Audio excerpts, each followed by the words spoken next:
देखो रिकॉर्डिंग का मैसेज क्या है, स्क्रीन शेयर है। Yes ma'am. ठीक है।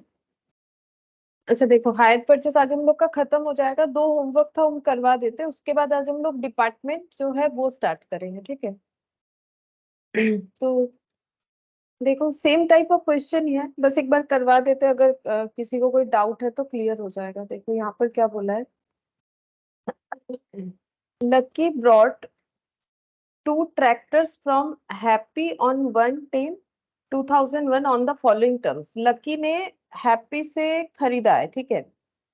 2 ट्रैक्टर्स खरीदे हैं। अब देखो क्या बोल रहा है, डाउन पेमेंट है 5 लाख, जिसका first instalment, second instalment, third instalment, interest 10% करके दिया गया है। Lucky provides depreciation at the rate of 20% on diminishing balance method. मतलब जो परचेजर है उसने 20% डिप्रिशिएशन चार्ज किया है डिमिनिशिंग बैलेंस मेथड पे। On 30th September 2004 Lucky fail to pay the third instalment upon which Happy repossessed 1 tractor. मतलब repossession का question है, ठीक है, कि उसने पेमेंट नहीं किया। कौन सा वाला इंस्टॉलमेंट? थर्ड वाला, ठीक है। मतलब फर्स्ट सेकंड क्लियर है, थर्ड वाला इंस्टॉलमेंट पे नहीं किया, इसी वजह से उसका ट्रैक्टर रिपोजेस कर लिया गया है, लेकिन एक ट्रैक्टर बाकी रख दिया गया है। Happy agreed to leave 1 tractor with Lucky and adjust the value of the tractor against the amount due. जो अमाउंट पे करना था उसको एडजस्ट कर लिया है, जो ट्रैक्टर रिपोजेस किया है उसके साथ। The tractor taken over was valued on the basis of 30% depreciation annually on written down value basis. बोल रहा है ट्रैक्टर जो लिया गया है वैल्यूड ऑन बेसिस ऑफ, अच्छा जो मतलब टेक ओवर कौन कर रहा है? हैप्पी, ठीक है। तो उसने क्या किया है, उसने 30% डिप्रिशिएशन बेसिस पे, डब्ल्यूडीवी बेसिस पे कंसीडर किया है डिप्रिशिएशन का rate. The balance amount remaining in the vendors account. Vendor account में जो अमाउंट दिखेगा, वेंडर अकाउंट कौन बनाएगा? जो परचेसर है। वेंडर अकाउंट में जो बैलेंस दिखेगा, बैलेंस मतलब जितना उनको पे करना है, मतलब टू बैलेंस सीडी दिखेगा, क्योंकि ये क्रेडिटर अकाउंट है ना यहाँ पर जो मुझे पे करना है। After the above adjustment has paid by Lucky after 3 months with interest 18% per annum। बोल रहे वो पैसा 18% per annum बेसिस पे 3 महीने के अंदर उसने पे कर दिया, ठीक है। किसने? जो खरीद रहा था, उसका नाम है लकी, ठीक है। You are required to calculate the cash price of the tractor. पहला तो देखो क्वेश्चन में कैश प्राइस ही नहीं है ना, कि जो ट्रैक्टर खरीदा गया या जो ट्रैक्टर बेचा गया वो एक्चुअली कितना प्राइस था उसका, ठीक है। और यहाँ पर बोल रहा है कि second instalment at the end of second year, third instalment at the end of third year, ये सब बता दिया है। तो हम लोग को सबसे पहले निकालना पड़ेगा cash price of the tractor and interest paid with each instalment, ठीक है। तो एकदम जो स्टार्टिंग में हम लोग सीखे थे वही वाला इस क्वेश्चन में सबसे पहले करना पड़ेगा। Calculation of cash price of the tractor, cash price of the tractors, 2 tractor हैं। अच्छा, ये कैसे कैलकुलेट किया जाता है? जब हम लोग को इंस्टॉलमेंट का वैल्यू दिया हुआ रहता है और उसके साथ हम लोग को इंटरेस्ट दिया हुआ रहता है और डाउन पेमेंट दिया हुआ रहता है, तो हम लोग को कैसे कैलकुलेशन करना पड़ेगा? हम लोग जो है लास्ट इंस्टॉलमेंट से कैलकुलेट करते हैं, क्योंकि देखो कैश प्राइस का मतलब हमें क्या चाहिए? प्रिंसिपल जो होता है सारा का सारा कैश प्राइस होता है। अब देखो 3 इंस्टॉलमेंट है तो 3 प्रिंसिपल, ठीक है, और एक डाउन पेमेंट है। तो कैश प्राइस कैसे निकलता है? ये 3 प्रिंसिपल और डाउन पेमेंट से। डाउन पेमेंट तो हमारे पास गिवन है, बट प्रिंसिपल 1 2 3 हमारे पास डायरेक्टली गिवन नहीं है। कैसे गिवन है? जैसे ये क्या है, ये प्रिंसिपल 1 प्लस इंटरेस्ट है, ये क्या है? प्रिंसिपल 2 प्लस इंटरेस्ट है, क्योंकि ये सेकंड इंस्टॉलमेंट। ये है प्रिंसिपल 3 प्लस इंटरेस्ट। अब हमें इसमें से इंटरेस्ट को हटाना है, तब हमें ये P1 P2 P3 मिल जाएगा।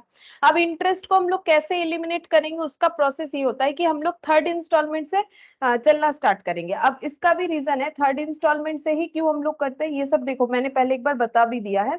थर्ड इंस्टॉलमेंट से इसीलिए करना पड़ेगा क्योंकि यहाँ पर P3 का मतलब इंटरेस्ट कैसे निकलता है? P3 इंटू इंटरेस्ट करेंगे तो हम लोग को इंटरेस्ट, क्योंकि इंटरेस्ट तो किसी एक अमाउंट पे लगेगा ना, इंटरेस्ट तो अपने आप कैलकुलेट नहीं होता, इंटरेस्ट किसी एक अमाउंट पे लगता है। तो इंटरेस्ट P3 पे लगेगा। ये क्यों नहीं कर सकते? क्योंकि ये इंटरेस्ट जो है ये P2 प्लस P3 पे लगता है, जितना आउटस्टैंडिंग बैलेंस होता है उस पे इंटरेस्ट लगता है। जब सेकेंड इंस्टॉलमेंट देंगे तो हम लोगों का इंटरेस्ट सेकेंड प्रिंसिपल और जो लास्ट मतलब थर्ड प्रिंसिपल है दोनों पे लग रहा है, ठीक है। और जब हम लोग फर्स्ट इंस्टॉलमेंट देते हैं तो आउटस्टैंडिंग अमाउंट क्या रहता है, P1 P2 P3, ये सब पे इंटरेस्ट लगता है, ठीक है, ये सब पे इंटरेस्ट लगता है। तो हम लोग का उसके बाद इंस्टॉलमेंट निकल के आता है, तो इसका मतलब हमें इसी से स्टार्ट करना पड़ेगा। तो इंडिविजुअली P3 मिलेगा, P3 इस पे पुट करेंगे तो P2 मिल जाएगा, P2 P3 यहाँ पुट करेंगे तो P1 मिल जाएगा। तो रीजन इसीलिए जो है हम लोग लास्ट वाले इंस्टॉलमेंट से ऐसे केसेस में चालू करते हैं। अच्छा, अब कैलकुलेशन करना स्टार्ट करते हैं। देखो यहाँ पर लिखेंगे थर्ड इंस्टॉलमेंट, ठीक है, थर्ड इंस्टॉलमेंट है 2,75,000। Third instalment 2,75,000। अब इसमें से लेस कर देंगे इंटरेस्ट। इंटरेस्ट कैसे कैलकुलेट करेंगे, 2,75,000 में कितना इंटरेस्ट है हम लोग को कैलकुलेट करना है। इंटरेस्ट का प्रोपोर्शन क्या है, 10%, यानी कि 10/100। 10/100 का मतलब है कि 100 अगर प्रिंसिपल है तो 10 इंटरेस्ट है, लेकिन 2,75,000 क्या है, ये इंस्टॉलमेंट है। इंस्टॉलमेंट का मतलब प्रिंसिपल प्लस इंटरेस्ट, तो इस केस में प्रिंसिपल प्लस इंटरेस्ट कितना बनता है, 100 + 10, यानी कि 110, ठीक है। तो हम लोग को फाइंड आउट करना है इसमें कितना इंटरेस्ट है, तो 110 में कितना इंटरेस्ट है, 10, तो प्रोपोर्शन क्या हुआ, 10/110, आउट ऑफ 110 10 इज इंटरेस्ट, ठीक है। तो फिर 2,75,000 में कितना होगा, ऐसे कर सकते हो, या फिर जो यूनिटरी मेथड हम बोलते हैं हर जगह काम पे आता है, ठीक है। ये देखो 100 रुपीज में 10 रुपीज इंटरेस्ट है, तो 110 में 10 रुपीज इंटरेस्ट है, तो 1 में 10/110 होगा, 2,75,000 में कितना होगा। तो मैंने 100 नहीं लेके 110 ही क्यों लिया, क्योंकि मुझे कंपेयर तो इससे करना है, तो ये तो इंस्टॉलमेंट है तो मुझे इसको भी इंस्टॉलमेंट में ट्रांसफर करना पड़ेगा, यानी प्रिंसिपल प्लस इंटरेस्ट में। तो ये हो जाएगा 10/110 इंटू 2,75,000, ठीक है। एक ही बात है, यूनिटरी मेथड करो या फिर प्रोपोर्शन के बेसिस पे सोचो। तो 10/110 कैलकुलेटर पे देखते कितना होगा।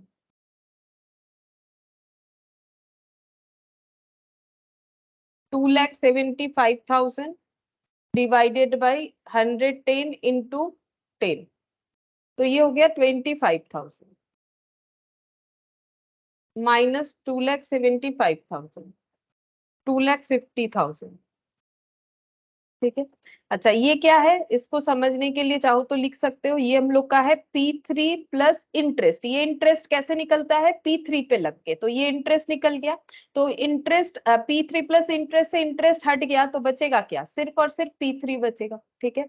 अब हम लोग को क्या चाहिए, नेक्स्ट इंस्टॉलमेंट ऐड कर देना चाहिए, क्यों, ताकि हमें मिल जाए P3। क्योंकि देखो नेक्स्ट इंस्टॉलमेंट ऐड करने से ही तो हमें P2 मिलेगा ना, इसके अलावा तो कोई ऑप्शन है नहीं हमारे पास। तो सेकेंड इंस्टॉलमेंट, ये देखो सेकेंड इंस्टॉलमेंट ऐड करेंगे इस पे, और सेकेंड इंस्टॉलमेंट है 2,45,000 का। क्योंकि लास्ट वाला इंस्टॉलमेंट में 3 प्रिंसिपल है, 3 प्रिंसिपल से कैसे कैलकुलेट करेंगे, ठीक है। तो ये देखो एक एक प्रिंसिपल, जैसे ये एक प्रिंसिपल है, ये सेकेंड इंस्टॉलमेंट मतलब क्या है, P2 प्लस इंटरेस्ट है, ठीक है, P2 प्लस इंटरेस्ट। अब इसमें से हम लोग को कैलकुलेट करके हटाना है। यहाँ पर पहले चेक करते हैं कितना आ रहा है, इसको हम लोग बोलेंगे बैलेंस।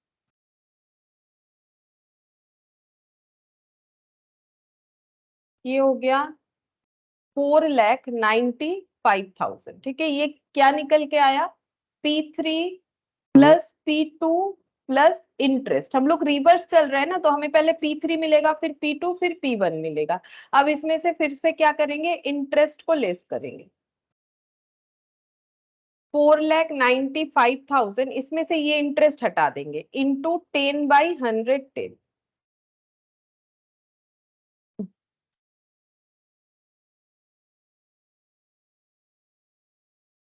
45,000।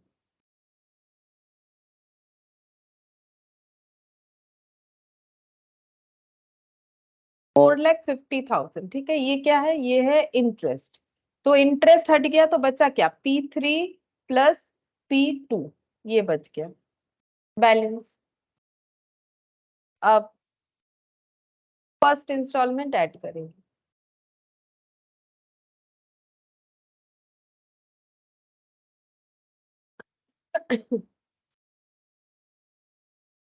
2,65,000।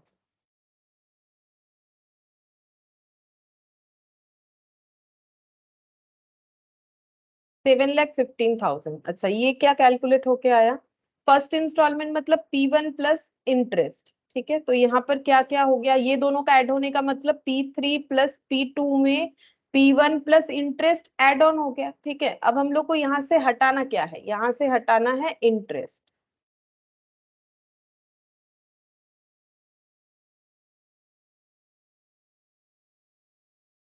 $7,15,000 डिवाइडेड बाई, या फिर ऐसे कर लो 10/110।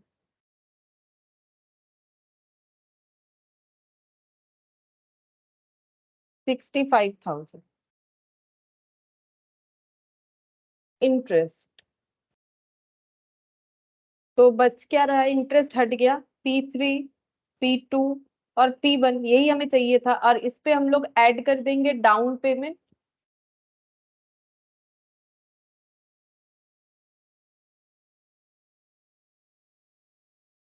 डाउन पेमेंट है 5 लाख।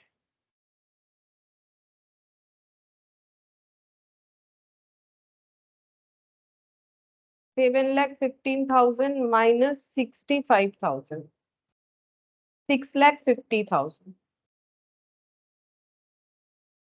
ये टोटल ऑफ प्रिंसिपल आ गया प्लस 5 लाख, मतलब 11,50,000।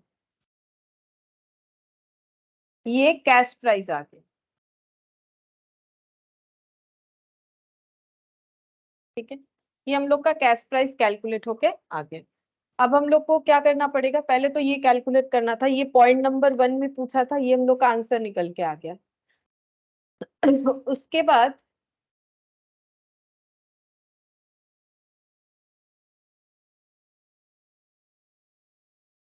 Good morning Vishwa. Good morning ma'am. इसके बाद बोल रहे हैं prepare tractor account and Happy account in the books of Lucky assuming that books are closed. अच्छा, यहाँ पर डेट क्या है, देखो सितंबर है, तो हम लोग जब डिप्रिसिएशन वगैरह लगाएंगे ना, तो हमें ध्यान से लगाना है, सितंबर तक ईयर एंड होता है। तो इनका स्टार्ट कब होता होगा, जैसे देखो अगर मार्च में एंड होता है तो स्टार्ट अप्रैल में होता है, तो सितंबर में एंड होता है तो अक्टूबर टू सितंबर वाला ईयर होगा। अब क्या बोल रहा है, फिगर्स में be rounded off to the nearest rupees, ठीक है। तो हम लोग राउंड ऑफ कर देंगे अगर हम लोग का कुछ फ्रैक्शन आ रहा है तो, ठीक है। तो यहाँ पर बना लेते हैं account in the books of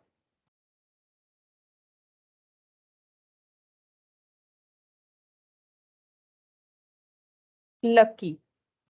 क्या बुक्स बनाना है, ट्रैक्टर्स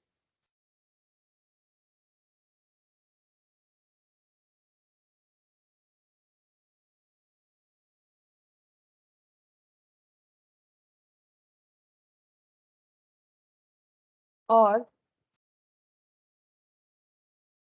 ट्रैक्टर्स और हैप्पी अकाउंट। ट्रैक्टर के लिए कितना जगह चाहिए, एक मिनट देखते हैं ये कितना है। हाँ, इतना तो चाहिए।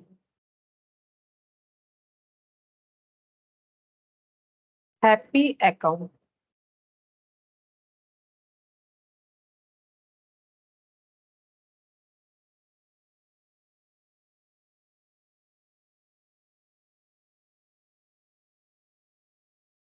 ये पूरा ही रख लेते हैं, पीछे वर्किंग नोट बना लेंगे।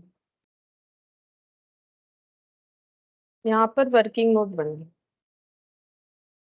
अच्छा, अब इंट्रीज करते हैं, देखो सबसे पहले तो परचेस किया जाएगा एसेट। तो एसेट परचेस करने का एंट्री क्या होता है, asset account debit to creditor, क्योंकि देखो यहाँ पर हम लोग क्रेडिट में ही कर रहे हैं। और यहाँ क्रेडिटर के जगह लैंग्वेज वेंडर यूज कर सकते हैं, या फिर नाम है तो नाम लिख देंगे, जैसे हैप्पी। तो एसेट मतलब tractor account debit to Happy, तो ट्रैक्टर अकाउंट में क्या लिखेंगे, टू हैप्पी। कब खरीदा गया है, 1/10/2001 को। तो 1/10/2001 को हम लोग लिखेंगे टू हैप्पी। कितने का, उसके लिए अभी अभी कैलकुलेशन किया है, 11,50,000 का ट्रैक्टर खरीदा गया है। अच्छा, अब हैप्पी अकाउंट में क्या लिखेंगे, बाई ट्रैक्टर।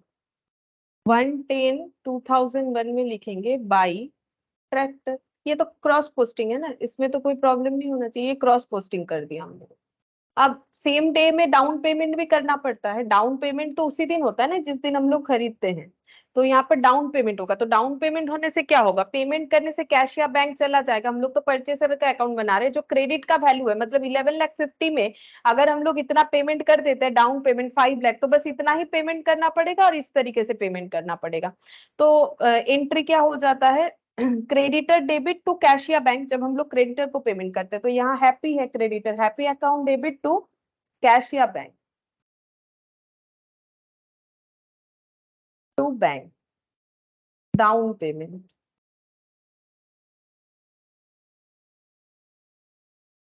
5 लाख। ठीक है।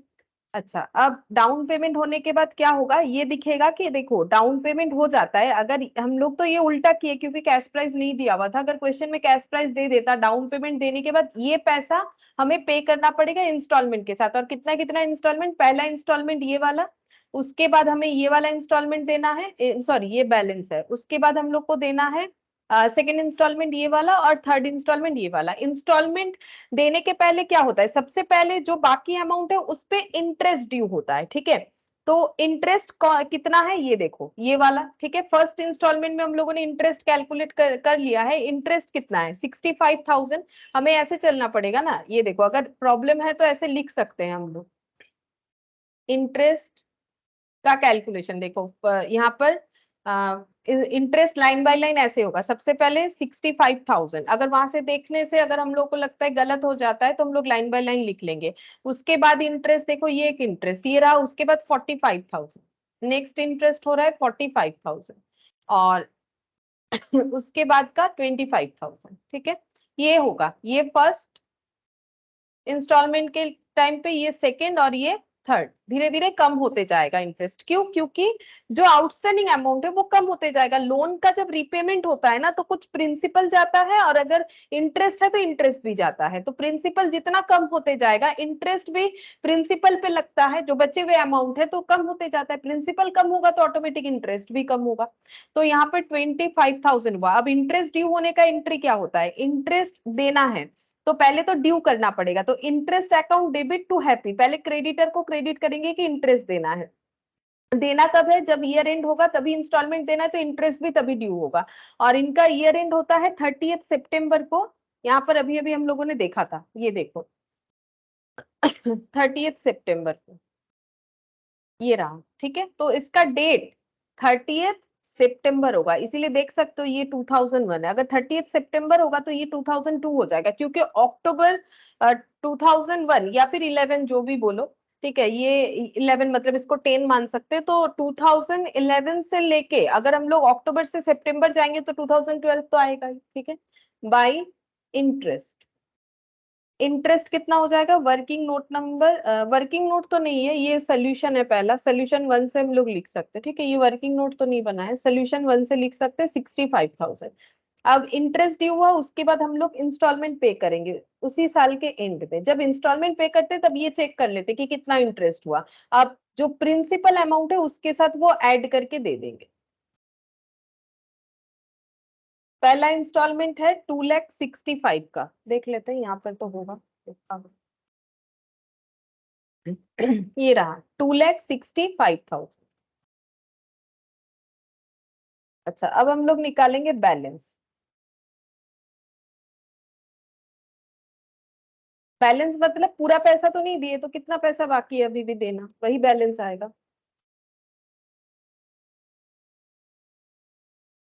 12,15,000, और यहाँ पर 12,15,000 और माइनस करने से कितना हो जाएगा, 6,65,000।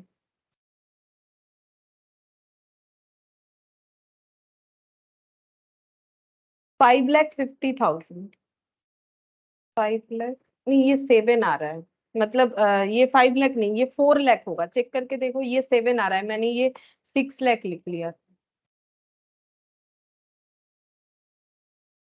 4,50,000, ठीक है। और यहाँ भी दिख जाएगा, ये देखो बैलेंस, ये पे करने के बाद ये देखो फर्स्ट इंस्टॉलमेंट होने के बाद कितना बाकी है, 4,50,000, ठीक है। और 1 साल में एसिड का यूज हुआ है तो डिप्रिसिएशन भी लगेगा, ठीक है। तो डिप्रिसिएशन ईयर एंड जब होता है तब लगता है, तो यहाँ पर लिखेंगे बाई डिप्रिसिएशन, क्योंकि डिप्रिसिएशन का एंट्री क्या होता है, depreciation account debit to asset. Depreciation कितना लगेगा, तो जो परचेजर है उनके हिसाब से डिप्रिसिएशन लगता है 20% ऑन डिमिनिशिंग बैलेंस मेथड, ठीक है। 20% ऑन डिमिनिशिंग बैलेंस मेथड, यानी 11,50,000 पे 20%।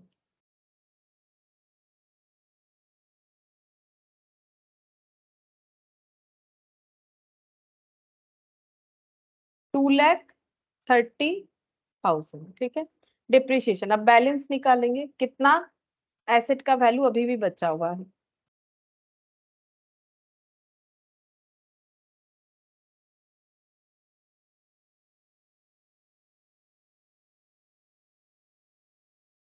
-11,50,000, 9,20,000, ठीक है। अच्छा, अब ये ब्रॉट डाउन करेंगे, डेट कौन सा होगा, 1/10, इसका ध्यान रखो। बाई चांस हैबिट के वजह से 1/1 या 1/4 लिख दिए तो गलत हो जाएगा, ठीक है। तो क्वेश्चन में डेट जैसा रहेगा वैसा हमें करना पड़ेगा। 1 अक्टूबर 2002 को टू बैलेंस बीडी 9,20,000, ठीक है। और इसका भी हम लोग ब्रॉट डाउन करेंगे कि अभी हमें हैप्पी को और कितना पे करना है, 4,50,000। तो उसके लिए यहाँ पर ब्रॉट डाउन हो जाएगा बाई बैलेंस बीडी, ये भी डेट 1/10/2002 आएगा, बाई बैलेंस बीडी 4,50,000 ये पे करना है। अब इस पे इंटरेस्ट चार्ज होगा, तो इंटरेस्ट होगा 30 सितंबर 2003 का, बाई इंटरेस्ट, ये इंटरेस्ट ड्यू का एंट्री, ठीक है। इंटरेस्ट कितना है यहाँ से देख के हम लोग लिख सकते हैं 45, इसके बाद 65 के बाद 45, 45,000 का इंटरेस्ट है। अब जैसे ही हो गया, ये सेकेंड इंस्टॉलमेंट इन्होंने दिया है तो उसका एंट्री कर देंगे। फेलियर उनका थर्ड इंस्टॉलमेंट से हुआ है, to bank instalment 45,000 to balance CD, देखते हैं कितना आएगा। इंस्टॉलमेंट 45 नहीं है। ओ हाँ, सॉरी, सही बोल रहे हो, मैंने इंस्टॉलमेंट नहीं लिख के इंटरेस्ट लिख दिया। देखो इंस्टॉलमेंट लिखना पड़ेगा ना, इंस्टॉलमेंट का वैल्यू तो 2,45,000 ये आ जाएगा। अच्छा, देखते हैं कितना होगा, 4,50,000 प्लस 45,000, 4,95,000 माइनस 2,45,000, तो ये हो गया 2,50,000, ठीक है। तो 4,95,000। अब देख सकते हो कि 2,50,000 हम लोग का यहाँ पर भी बाकी था कि नहीं, चेक करके देखो, जरूर बाकी रहा होगा। 2,50,000 कहाँ चला गया, बैलेंस ये रहा, ये देखो, सेकेंड इंस्टॉलमेंट के बाद 2,50,000, ठीक है। यहाँ से भी तुम लोग चेक करके देख सकते हो। अच्छा, अब सेकेंड ईयर चला गया तो सेकेंड ईयर में फिर से एसेट यूज हुआ, फिर से डिप्रिसिएशन लगेगा, तो डेट आता है 30 सितंबर 2003 हो जाएगा, है ना, बाई डिप्रिसिएशन। अब डिमिनिशिंग बैलेंस मेथड है तो बचे हुए वैल्यू पे लगता है ना। डिप्रिसिएशन का क्या मतलब होता है, डब्ल्यूडीबी का मतलब क्या होता है, डिप्रिसिएशन में जो एसेट का बचा हुआ वैल्यू है उस पे लगेगा। स्ट्रेट लाइन पे क्या होता है, ओरिजिनल कॉस्ट पे लगता जाता है। तो यहाँ पर कितना हो जाएगा, चेक करते हैं, 9,20,000 पे 20%,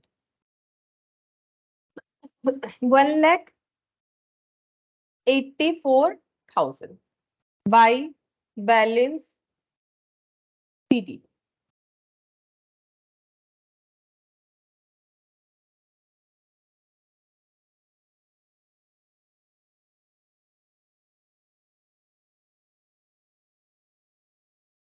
7,36,000,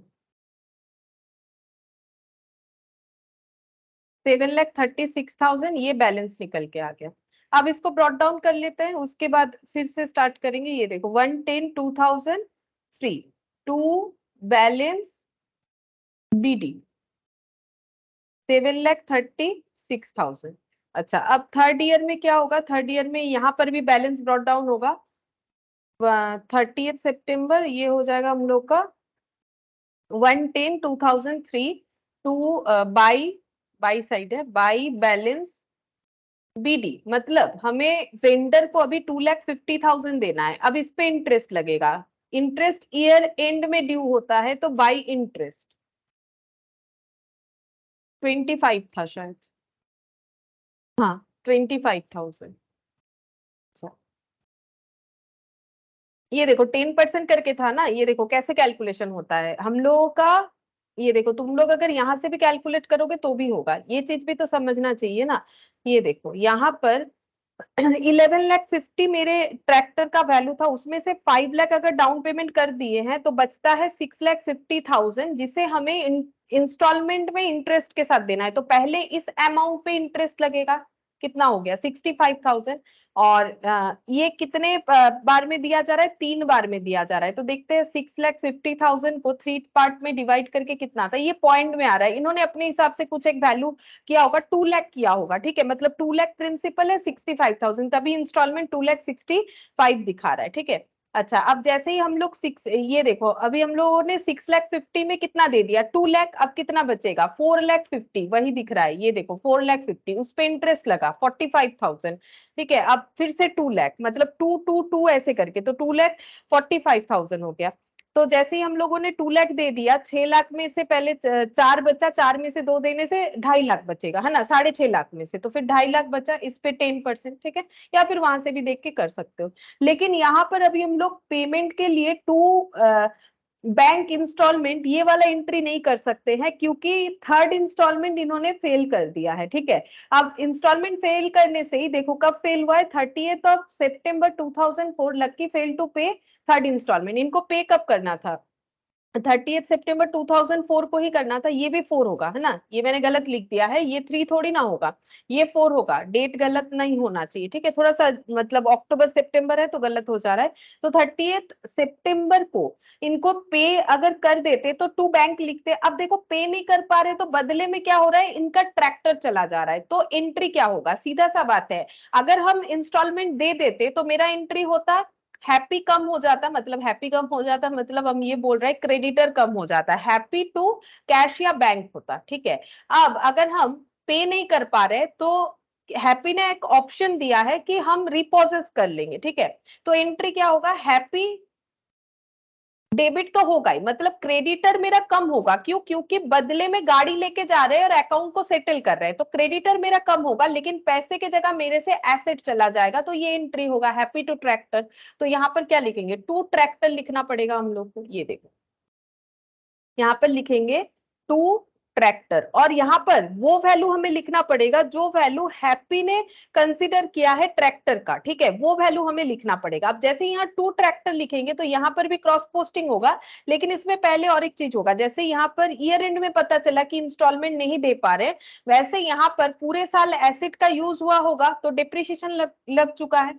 30 सितंबर 2004 यहाँ पर लिखेंगे बाई depreciation 7,36,000 into 20%, 7,36,000 into 20%,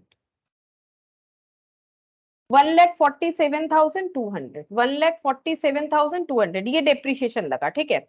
अच्छा, अब बाई बैलेंस सीडी हम लोग नहीं लिख सकते हैं, क्योंकि बाई बैलेंस सीडी लिखने का मतलब हो जाता है कि कितने सारे ट्रैक्टर का बैलेंस लिखना। देखो बात समझना है हमें, यहाँ पर 2 ट्रैक्टर का बैलेंस लिखेंगे, क्योंकि देखो जब जब जब जब हम लोग ये अकाउंट पे बैलेंस लिख रहे हैं, ये 2 ट्रैक्टर का है, क्योंकि ये 2 ट्रैक्टर का वैल्यू है, ये 2 ट्रैक्टर का डिप्रिसिएशन है, तो डिप्रिसिएशन के बाद जो वैल्यू बच रहा है वो भी 2 ट्रैक्टर का, ये भी 2 ट्रैक्टर का बचा हुआ वैल्यू, उस पे 2 ट्रैक्टर का डिप्रिसिएशन, 2 ट्रैक्टर का बचा हुआ वैल्यू, ये भी 2 ट्रैक्टर का वैल्यू, 2 ट्रैक्टर का डिप्रिसिएशन। अभी बाई बैलेंस सीडी हम लोग माइनस करके नहीं लिख सकते, क्योंकि 2 ट्रैक्टर नहीं रहेगा हमारे पास, से एक ट्रैक्टर चला जाएगा। तो जो चला जाएगा उसके लिए हमें ट्रैक्टर अकाउंट को क्या करना पड़ेगा? हम लोगों का ट्रैक्टर अकाउंट हो जाएगा क्रेडिट। जैसे एसेट आने से ट्रैक्टर डेबिट हुआ था, ट्रैक्टर अकाउंट क्रेडिट हो जाएगा। तो डेबिट क्या होगा? एंट्री में ट्रैक्टर अकाउंट क्रेडिट हो जाएगा, तो डेबिट होगा हम लोग का हैप्पी, क्योंकि ट्रैक्टर के बदले क्रेडिटर का सेटलमेंट हो रहा है, ठीक है। जैसे क्रेडिटर को पैसा देके सेटल कर सकते हैं, तो ट्रैक्टर के बदले क्रेडिटर का सेटलमेंट हो रहा है, तो यहाँ पर एंट्री होगा बाई ट्रैक्टर बोल के, सॉरी बाई हैप्पी बोल के। ट्रैक्टर के बदले क्रेडिटर का सेटलमेंट हो रहा है, क्रेडिटर का नाम है हैप्पी, ठीक है। और यहाँ पर रिपोजिशन कब हो रहा है, देखो इसका डेट है 30 सितंबर ही है, तो इसी डेट पे हम लोग एंट्री कर सकते हैं। बाय हैप्पी बोल के हमें यहाँ पर दिखाना पड़ेगा, कितना दिखाएंगे, जितने में उसने माना है, ठीक है। अच्छा, अब उस पे लॉस भी हो सकता है। और अब बाई बैलेंस सीडी में हम लोग का एक आएगा वो भी हम लोग लिख लेंगे। बाई बैलेंस सीडी किसका आएगा, जो एक ट्रैक्टर बचा हुआ है उसका बैलेंस तो दिखाएंगे, वो तो इसके पास ही रह रहा है, तो उसका बैलेंस हमें यहाँ पर दिखाना पड़ेगा। और ये सारी चीजों को हमें कैलकुलेट करना पड़ेगा वर्किंग नोट में, तभी हम लोग कर पाएंगे। अच्छा, तो एक काम करते हैं, यहीं पर हो जाएगा, यहीं पर हो जाएगा।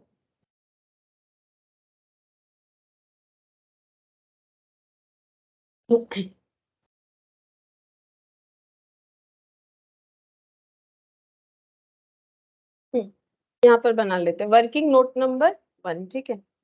तो यहाँ पर लिखेंगे ट्रैक्टर 2 था, ठीक है, ट्रैक्टर 2 था और कॉस्ट था 11,50,000, ठीक है। अब पहले चेक करते हैं कितना रिपोजिट हो रहा है, कितना रह जा रहा है। तो रिपोजिशन एक हो रहा है, एक रह जा रहा है। रिपोजिशन एक ट्रैक्टर हुआ है और लेफ्ट विथ लकी 1 ट्रैक्टर, ठीक है। अच्छा, अब मुझे बोलो, अगर हमें कैलकुलेट करना है तो हमें एक एक ट्रैक्टर का वैल्यू निकालना पड़ेगा। बोलो, अगर 2 ट्रैक्टर का वैल्यू इतना है तो एक एक ट्रैक्टर का वैल्यू कितना होगा, बताओ। एक एक ट्रैक्टर का वैल्यू कितना होगा।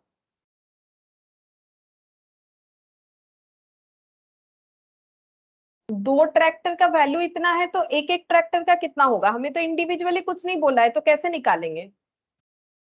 कॉमन सेंस लगाओ। 5,75,000। हाँ, 5,70,000, इसको डिवाइडेड बाई 2 करेंगे ना। अगर दो चीजों का दाम इतना है तो एक चीज का दाम कितना होगा। तो यहाँ पर 5,75,000, ये भी 5,75,000। जब हमें कुछ बोलेगा नहीं अलग से कि किसका कितना प्राइस है, तो हमें कॉमन सेंस ही लगाना पड़ेगा। अच्छा, अब जो परचेजर है, यानी जो लकी है, जो परचेजर है लकी, ठीक है, और हैप्पी जो है वो सेलर है। हैप्पी जो है वो सेलर है, लकी जो है वो परचेजर है। अच्छा, इन्होंने कितना डेप्रिसिएशन बोला है, 20% WDV, ठीक है, जो हम लोगों ने कैलकुलेट भी किया। और ये जो है, मतलब जो वेंडर है, इनके हिसाब से है, ये देखो, इनके हिसाब से 30%, ठीक है, 30% डेप्रिसिएशन WDV मेथड में। इन्होंने बोला 30% WDV, मतलब इन्होंने एक्स्ट्रा, मतलब 10% ज्यादा चार्ज किया है ट्रैक्टर पे, तो सीधा सा बात है, लकी को लॉस तो होगा ही, ठीक है। अब चेक करते हैं कितना लॉस हो रहा है रिपोजिशन पे। तो यहाँ पर कॉस्ट 5,75,000 लेस डेप्रिशिएशन 30 सितंबर 2002 खरीदा गया है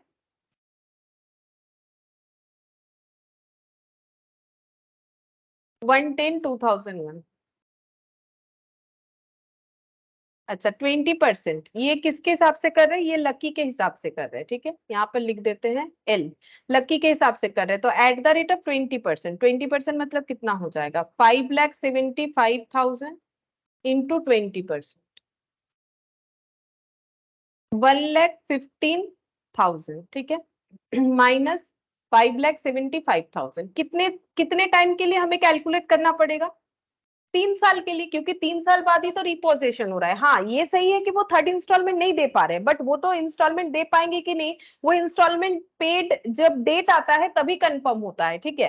तो इसका मतलब 3 साल तो इन्होंने यूज कर ही लिया है। डिप्रिशिएशन फिर से लगेगा 30 सितंबर 2003 का, ये बचे हुए अमाउंट पे 20%, क्योंकि WDV मेथड है ना। तो ये हो गया 92,000।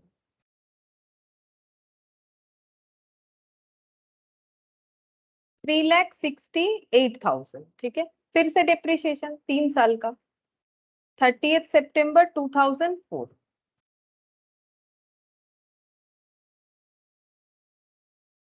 73,600,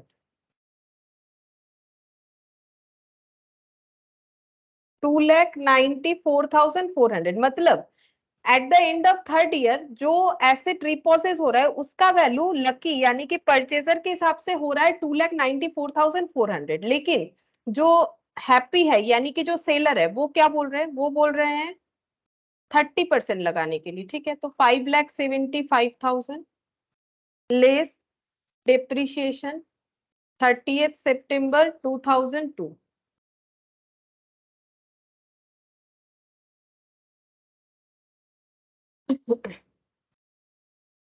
1,72,500,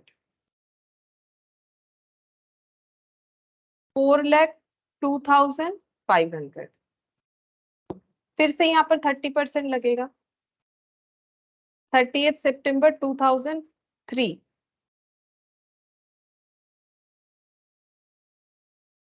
1,20,750, 2,81,750। फिर से डिप्रिशिएशन 30th September 2004, इस पे 30%, 84,525।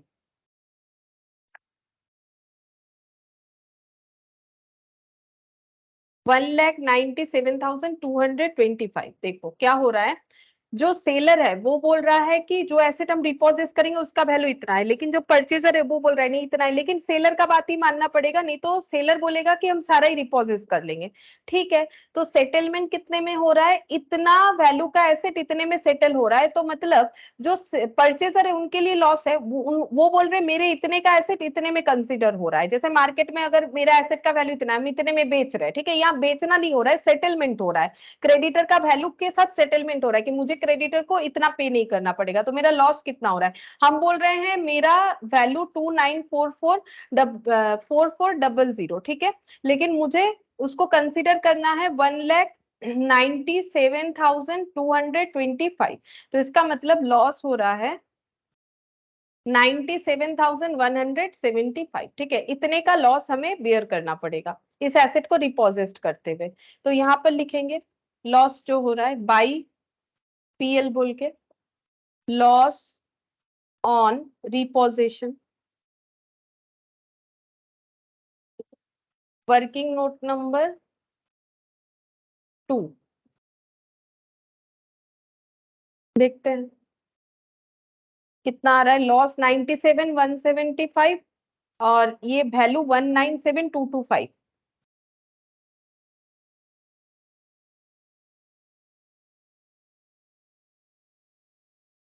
ये लॉस लिख लिया हम लोगों ने। वैल्यू कौन सा लिखना होता है, जो कंसिडर किया है सेलर ने, मतलब हैप्पी का वैल्यू लिखना पड़ेगा 1,97,225, तभी तो कम हुआ ना 1 लाख। देखो यहाँ क्यों 1,97,225 लिखेंगे, पहला बात तो लॉजिक ये है कि उनका वैल्यू मानना पड़ेगा तो उसी से एंट्री करेंगे, और दूसरा बात है कि हमारे हिसाब से जो एसेट का वैल्यू है वो ये दोनों का एडिशन है, लेकिन हमें इतना जो है एडजस्ट करने को मिलेगा, इतना नहीं मिलेगा, जो नहीं मिलेगा वो लॉस है।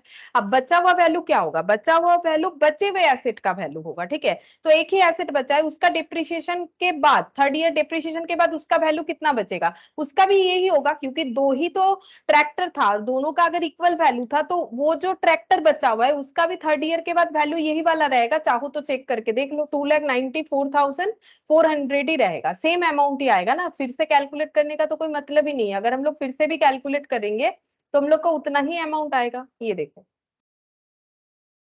7,36,000 -1,47,200 -1,97,225 97,175। ठीक है, तो ये देखो 2,94,400 वहां पर कैलकुलेट किए थे, जो एसेट रिपोजिट हो रहा है उसका भी तो इतना ही आया था, तो जो रिपोजिट हो रहा है उसका भी 3 इयर्स तक डिप्रिशिएशन लगने के बाद का वैल्यू ही निकाला था हम लोगों ने। ठीक है, तो यहाँ पर भी वही निकलेगा क्योंकि वैल्यूज सेम है तो सेम आंसर आ रहा है। ठीक है, अब इसका क्रॉस पोस्टिंग में यहाँ पर भी वैल्यूज पुट करेंगे वर्किंग नोट नंबर 2 से। 1,97,225 में वैल्यू करने के लिए बोला गया है। ठीक है, अब निकालते हैं बैलेंस टू बैलेंस CD, यहाँ बैलेंस निकलेगा। क्यों? क्योंकि ये देखो यहाँ भी तो निकला ना, एक एसेट का वैल्यू निकल गया और यहाँ पर भी एक रिपोजिशन हो रहा है, लेकिन दूसरे का पेमेंट का बात हुआ है, पेमेंट करना पड़ेगा, और वो भी कितना करके वो भी बताया है। देखो यहाँ पर बोला है कि 30 पर ये रहा, ये देखो यहाँ पर बताया है 18% कितना देने के लिए बोला है, ये देखो 18%। तो यहाँ पर चेक करते हैं कि कितना होगा। 2,75,000 पेबल था, जिसमें से ये हम लोगों ने पे तो नहीं किया, बट इतना हमारे लिए छूट हो गया है, क्योंकि इतना वैल्यू मान लिया गया जो एसेट रिपोजेस कर लिया गया। -197,225, मतलब अभी हम लोग का पेबल अमाउंट निकल के आ रहा है 77,775। ठीक है, 77,775 ये पेबल अमाउंट निकल के आ रहा है। इसको ब्रॉट डाउन कर लेते हैं, इसीलिए कर रहे हैं क्योंकि पे करने का बात हुआ है कि आगे जाके 3 मंथ्स के गैप में पेमेंट हो रहा है। तो यहाँ पर पहले ब्रॉट डाउन तो कर लेते हैं। 110,2004 बाई बैलेंस BD 77,775। अब पेमेंट कब करने के लिए बोला है? देखो यहाँ पर बताया है कि पेमेंट करना है 18% इंटरेस्ट के साथ 3 मंथ्स बाद। ये देखो 3 मंथ्स बाद, तो 3 मंथ्स बाद कौन सा डेट आएगा? अक्टूबर के बाद, अक्टूबर पूरा, क्योंकि 1 अक्टूबर है, नवंबर और दिसंबर, 31 दिसंबर को पेमेंट होगा इसका मतलब। तो पहले इंटरेस्ट ड्यू होगा, क्योंकि 18% इंटरेस्ट के साथ पेमेंट का बात हुआ है। ये देखो the balance amount remaining in the vendor's account, balance amount remaining in the vendor's account 77,775 after the above adjustment was paid by Lucky after 3 months with 18% interest। तो सिर्फ ये नहीं देगा, इस पे 18% इंटरेस्ट भी देना है इंटू 18%। 77,775 इंटू 18%।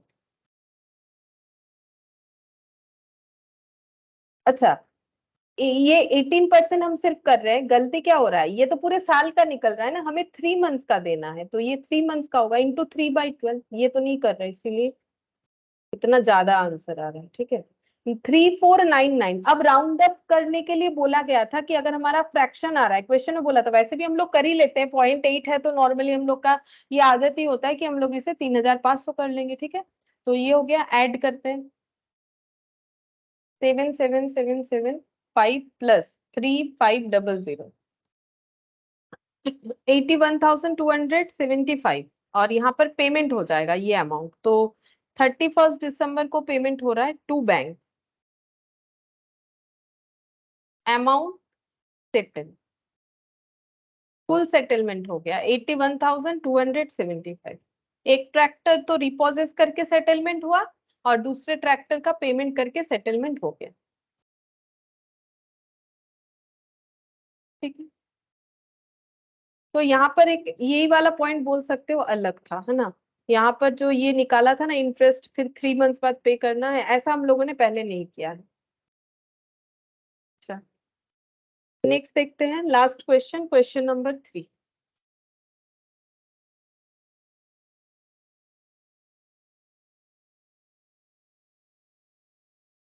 इसमें बोला है on 1 April 2001 mister Nilesh acquired a tractor on hire purchase from Raj limited. The terms of the contract were as follows. तो नीलेश ने खरीदा है राज लिमिटेड से, कैश प्राइस है 11,50,000 बता दिया है। 2,50,000 were paid as down payment on the date of purchase, जब परचेज हुआ उसी दिन ये डाउन पेमेंट दिया गया। The balance was to be paid in annual instalment of 3 lakh plus interest at the end of year. ठीक है, तो 11,50,000 में से 2,50,000 पेमेंट होने के बाद बचेगा कितना? 9 लाख। ठीक है, 9 लाख जो है बैलेंस आउटस्टैंडिंग रहता है, और इसे पे किया जाएगा 3 लाख करके एनुअल इंस्टॉलमेंट। मतलब कितने सारे इंस्टॉलमेंट होंगे बोल सकते हो?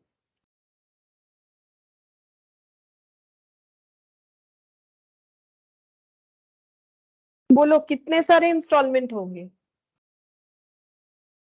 नॉर्मली नंबर ऑफ इंस्टॉलमेंट बताता है, यहाँ पर लैंग्वेज में बता दिया है नंबर ऑफ इंस्टॉलमेंट कितना होगा।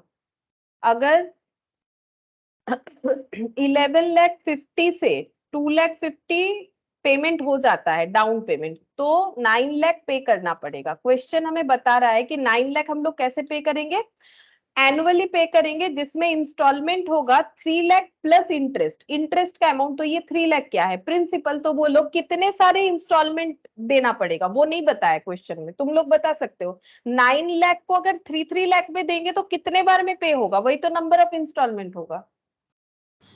3 होगा। 3 होगा, 3, ठीक है। 3 इंस्टॉलमेंट में पे कर दिया जाएगा और इंटरेस्ट भी देना पड़ेगा। इंटरेस्ट किस पे लगेगा, जो बैलेंस अमाउंट बाकी रहेगा हर बार। जैसे कि देखो 9 लाख पहले, तो पहला इंटरेस्ट 9 लाख पे लगेगा, ये आउटस्टैंडिंग। अब प्रिंसिपल 3 लाख देने के बाद फिर जो बचेगा उस पे लगेगा। देखो ये बहुत ही काम का चीज है आज के डेट पे। हम लोग बहुत सारी चीज लेकिन इंस्टॉलमेंट में खरीदते हैं, वो बात अलग है कि नो कॉस्ट ईएमआई भी चलता है, लेकिन अगर इंटरेस्ट के साथ कुछ ले रहे हो तो कुछ तो कैलकुलेशन का फायदा लेना चाहिए ना हमें। कोई कुछ भी समझा देगा, तुम लोग वैसे ही समझ लोगे और पे करने लगोगे। अब जैसे ये सीख रहा है तो ये एक बहुत ही इंपॉर्टेंट चीज है, ठीक है, इसको अच्छे से सीखना चाहिए ताकि हम लोगों को बेवकूफ ना बना सके कि कैसे करके इंटरेस्ट कैलकुलेट हो रहा है। तो यहाँ पर फिर बोल रहा है प्लस इंटरेस्ट, इंटरेस्ट चार्जेबल बोल रहा है हमेशा आउटस्टैंडिंग बैलेंस पे 8%। वो नहीं भी बोलता है तो हमें पता है आउटस्टैंडिंग मतलब क्या, जो लोन अमाउंट जो नहीं दे पा रहे वही बाकी, जो बाकी होता है वही तो लोन होता है, लाइबिलिटी होता है, उस पे 8% देना है। Depreciation 10% is to be charge using straight line method, तो इसका मतलब हमेशा इस पे ही डेप्रिसिएशन लगता जाएगा 10% करके। Mister Nilesh adopted the interest suspense method. अब इस क्वेश्चन में जो बात है कि इंटरेस्ट सस्पेंस मेथड से हमें क्वेश्चन को करना पड़ेगा। For recording his hire purchase transaction you are required to prepare tractor account and interest suspense account. हमें ट्रैक्टर और इंटरेस्ट सस्पेंस अकाउंट बनाने के लिए बोला गया है in the books of mister Nilesh, ठीक है। देखो in the books of mister Nilesh tractor account.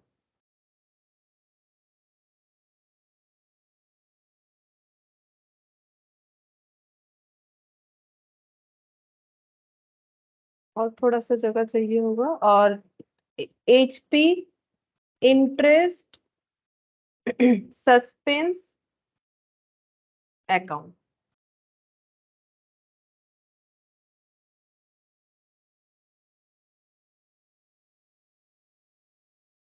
इसमें हो जाएगा। अच्छा, अब यहाँ पर वर्किंग नोट करना पड़ेगा। सबसे पहले लिखेंगे, वर्किंग नोट करना पड़ेगा बिकॉज इंटरेस्ट वगैरह कैलकुलेट करके देखना पड़ेगा, नहीं तो लिख नहीं पाएंगे। 1 अप्रैल 2001 को कैश प्राइस परचेज हुआ है 11,50,000 से। यहाँ एक इंटरेस्ट का कॉलम करते हैं, ठीक है, और यहाँ पर करते हैं इंस्टॉलमेंट।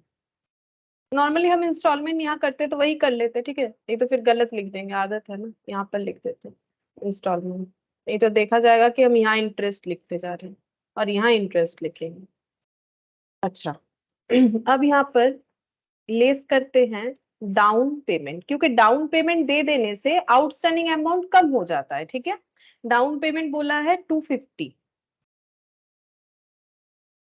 तो बाकी अमाउंट है 9 लाख। अब ये 9 लाख हम लोग नहीं दे पा रहे ना, तभी तो इंस्टॉलमेंट का फैसिलिटी लिया है। अब ये 9 लाख को हमें पे करना है, और हर बार कैसे पे करना है बोल रहे हैं कि 3 लाख प्लस इंटरेस्ट के साथ।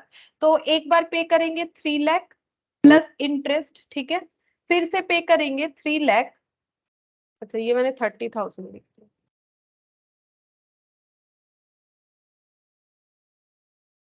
प्लस इंटरेस्ट 3 3 6 और 3 9, ठीक है। अब इंटरेस्ट कितना होता है, हमेशा जो अमाउंट हम लोग रिमेनिंग रखते हैं, बाकी रखते हैं, किसी से उधार लेते हैं, वो उसी पे इंटरेस्ट मांगता है। तो 9 लाख पे सबसे पहले इंटरेस्ट लगेगा, क्योंकि सबसे पहले आउटस्टैंडिंग बैलेंस 9 लाख है। इंटरेस्ट का रेट बता देना चाहिए, बता दिया है 8%, तो पूरे ईयर का ही लगेगा।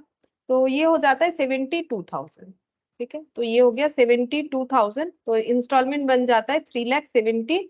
2000, ठीक है, पहला इंस्टॉलमेंट। अब जैसे ही हम लोगों ने पहला इंस्टॉलमेंट पे कर दिया तो हम लोग का प्रिंसिपल कम हो जाएगा, क्योंकि ये ना बेसिकली देखो प्रिंसिपल का कॉलम है, प्रिंसिपल मतलब मेन अमाउंट, ये भी देखो मेन अमाउंट, यहाँ कोई एक्स्ट्रा अमाउंट इंक्लूडेड नहीं है, डाउन पेमेंट भी मेन अमाउंट है हम लोग का, कि इसमें से कितना डाउन पेमेंट दे रहा है, ये जो बाकी बचा हुआ है ये भी कैश प्राइस का ही पार्ट है, मतलब प्रिंसिपल जो मेन अमाउंट है, इंटरेस्ट एक्स्ट्रा होता है। तो यहां से हम लोग लिस्ट करेंगे पहला प्रिंसिपल, तो डाउन पता चलेगा ना कि आउटस्टैंडिंग कितना हो रहा है, ठीक है, आउटस्टैंडिंग लिखो या बैलेंस लिखो, तो यहाँ पर 3 लाख दे देते हैं, तो बचा कितना, 6 लाख। 6 लाख आउटस्टैंडिंग है, अभी 6 लाख पे इंटरेस्ट लगाना पड़ेगा 8%, 48,000, यहाँ पर 48,000 ऐड करेंगे, 3,48,000 ये हम लोग का इंस्टॉलमेंट हो जाएगा। यहाँ से फिर से जैसे ही सेकेंड इंस्टॉलमेंट पे कर रहे हैं तो प्रिंसिपल कम होता जाएगा,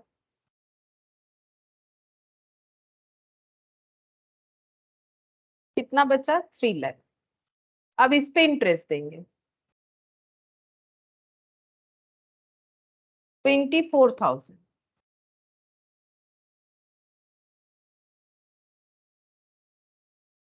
तो यहाँ पर कितना आ जाएगा, 3 लाख, प्रिंसिपल थर्ड प्रिंसिपल पे कर रहे हैं,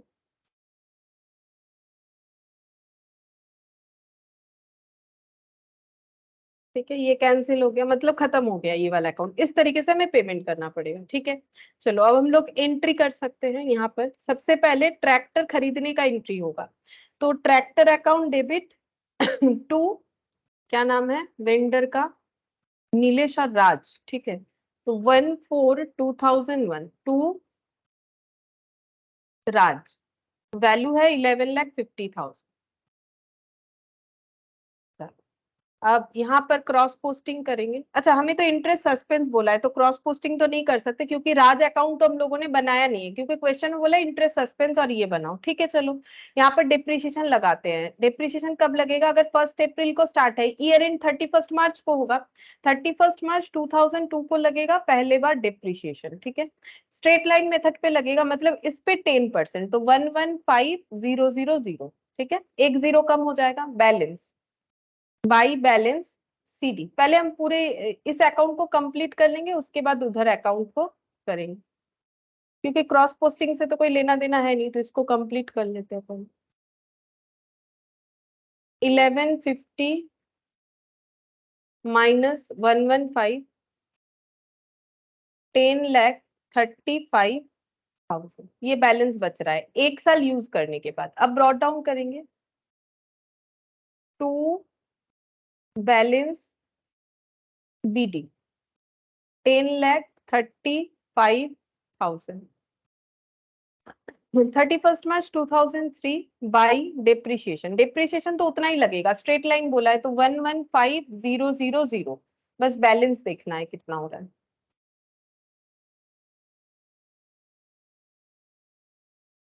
1035 -115,000, 9,20,000।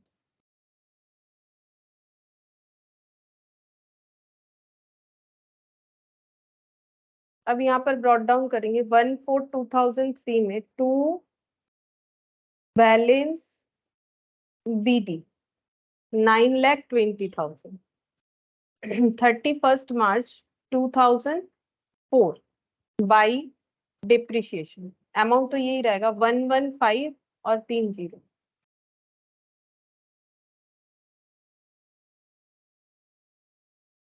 8,05,000 बाई बैलेंस सीडी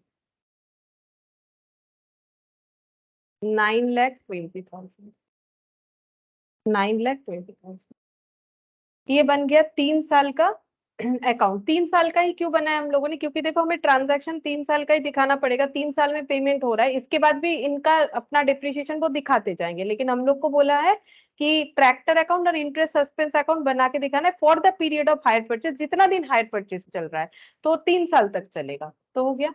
अच्छा यहाँ मैंने जगह रखा था, मुझे याद ही नहीं था, मैंने वहां पर छोटा छोटा करके कर लिया, चलो कोई बात नहीं।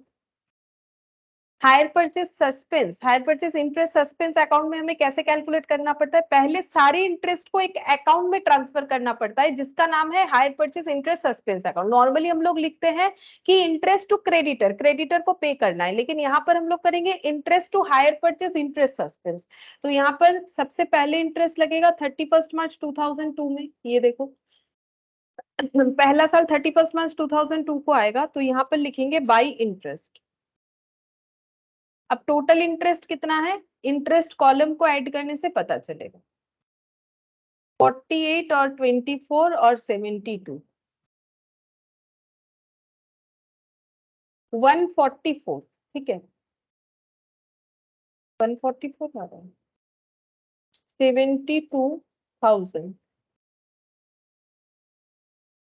हाँ 72, 144 ही आ रहा है ना, हाँ मैम।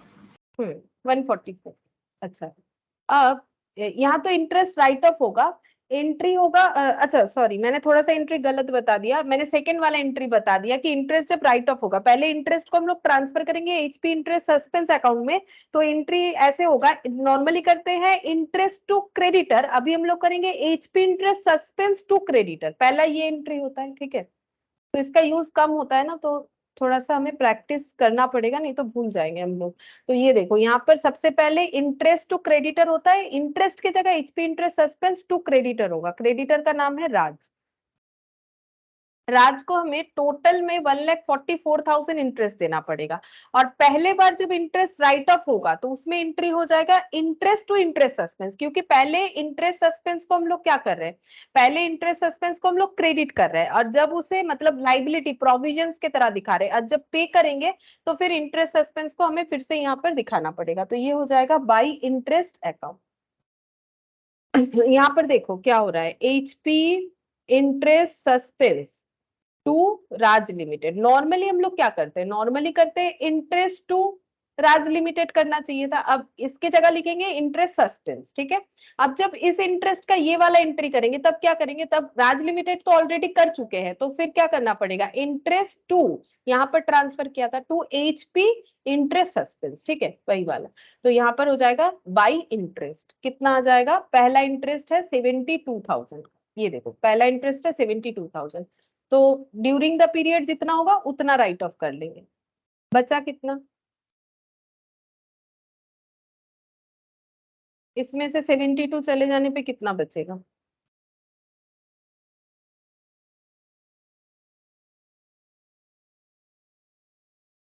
72 ही बच रहा है, ठीक है।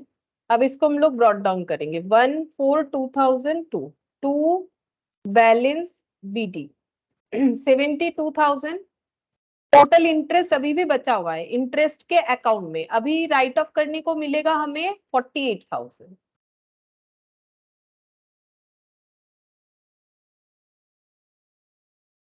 बाई इंटरेस्ट 48,000, तो बचा कितना,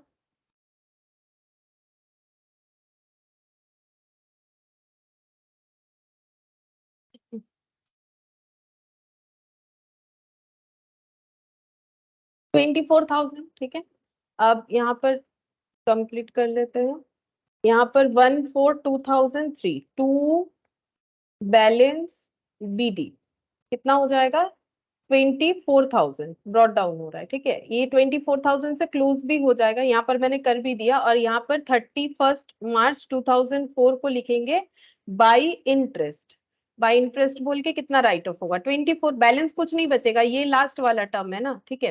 तो यहाँ पर देखो थोड़ा सा ये हो गया, दिख रहा होगा, ये देखो ये पहला अकाउंट यहाँ से यहाँ तक का है, ठीक है, फिर ये वाला यहाँ तक, ये 72,000, उसके बाद ये 24 जो है ये वाला ब्रॉट डाउन हुआ यहाँ पर, और 24 इंटरेस्ट ब्रॉट डाउन बोल रहे हैं, ये मतलब हाँ ब्रॉट डाउन हुआ, ये देखो ये यहाँ पर बैलेंस आया, फिर यहाँ ब्रॉट डाउन हुआ, फिर इंटरेस्ट राइट ऑफ हुआ, ये बचा, फिर यहाँ पर ब्रॉट डाउन हुआ, फिर ये इंटरेस्ट हम लोगों ने राइट ऑफ कर दिया, पहले ब्रॉट डाउन फिर राइट ऑफ, ठीक है, कंप्लीट हो गया। और हमें हायर परचेस का क्वेश्चन करने का जरूरत नहीं है, काफी सारे क्वेश्चंस कर लिए हम लोगों ने, अब तुम लोग को प्रैक्टिस करना पड़ेगा बस, ठीक है। जैसे कि मैंने बोला था कि हम लोग डिपार्टमेंट अकाउंट स्टार्ट करेंगे, तो हम थोड़ा सा डिपार्टमेंट का इंट्रो देते हैं और देखते हैं, एक क्वेश्चन अगर हो जाता है तो हम लोग कर लेंगे। ये वाला बंद कर।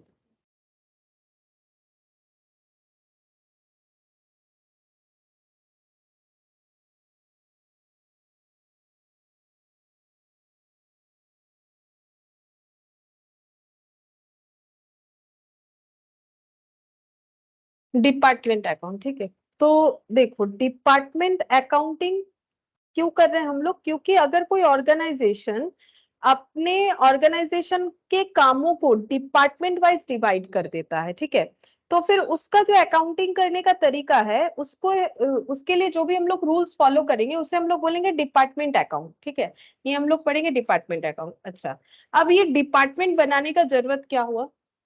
डिपार्टमेंट का जरूरत क्या है, क्यों हम लोग डिपार्टमेंट जो है ये बनाएंगे? अब देखो, एक्चुअली क्या होता है, जब किसी ऑर्गेनाइजेशन का जो स्ट्रक्चर है वो बहुत बड़ा होता है, ठीक है, छोटे ऑर्गेनाइजेशन के लिए डिपार्टमेंट कंसेप्ट वैलिड नहीं होता है। जैसे अगर तुम लोग जैसे बिग बाजार तो अभी बंद हो गया, चलो बिग बाजार को रिलायंस ने खरीद लिया, स्मार्ट बाजार ऐसा नाम हो चुका है, जो भी हो, लेकिन बिग बाजार एक ऐसा मतलब ऑर्गेनाइजेशन था जहां पर देखोगे तो क्लोथ्स भी मिल रहे हैं, ठीक है, और जो है शूज वगैरह भी मिल रहे हैं, ठीक है, और जैसे कि बैग वगैरह भी मिल रहा है, बर्तन भी मिल रहा है, ग्रोसरी भी मिल रहा है, ठीक है, ब्यूटी प्रोडक्ट भी मिल रहा है, बहुत सारी चीज, बहुत सारे, मतलब एक घर पे जो भी चाहिए होता है नॉर्मल इंसानों को सारे चीज मिल जाते हैं। लेकिन तो इतना सारा अगर अलग अलग एक्टिविटी कोई ऑर्गेनाइजेशन परफॉर्म करता है तो उसमें सबको रेस्पॉन्सिबिलिटी डिवाइड कर देना जरूरी है। अब जो कपड़ा बेचेगा काउंटर में, वही अगर ग्रोसरी का भी कैलकुलेशन करेगा या फिर लोगों को देगा तो उसके लिए तो बहुत मुश्किल हो जाएगा। ये तब मुश्किल है लेकिन जब ऑर्गेनाइजेशन बहुत बड़ा है, बहुत ज्यादा लोगों को मैनेज करना है।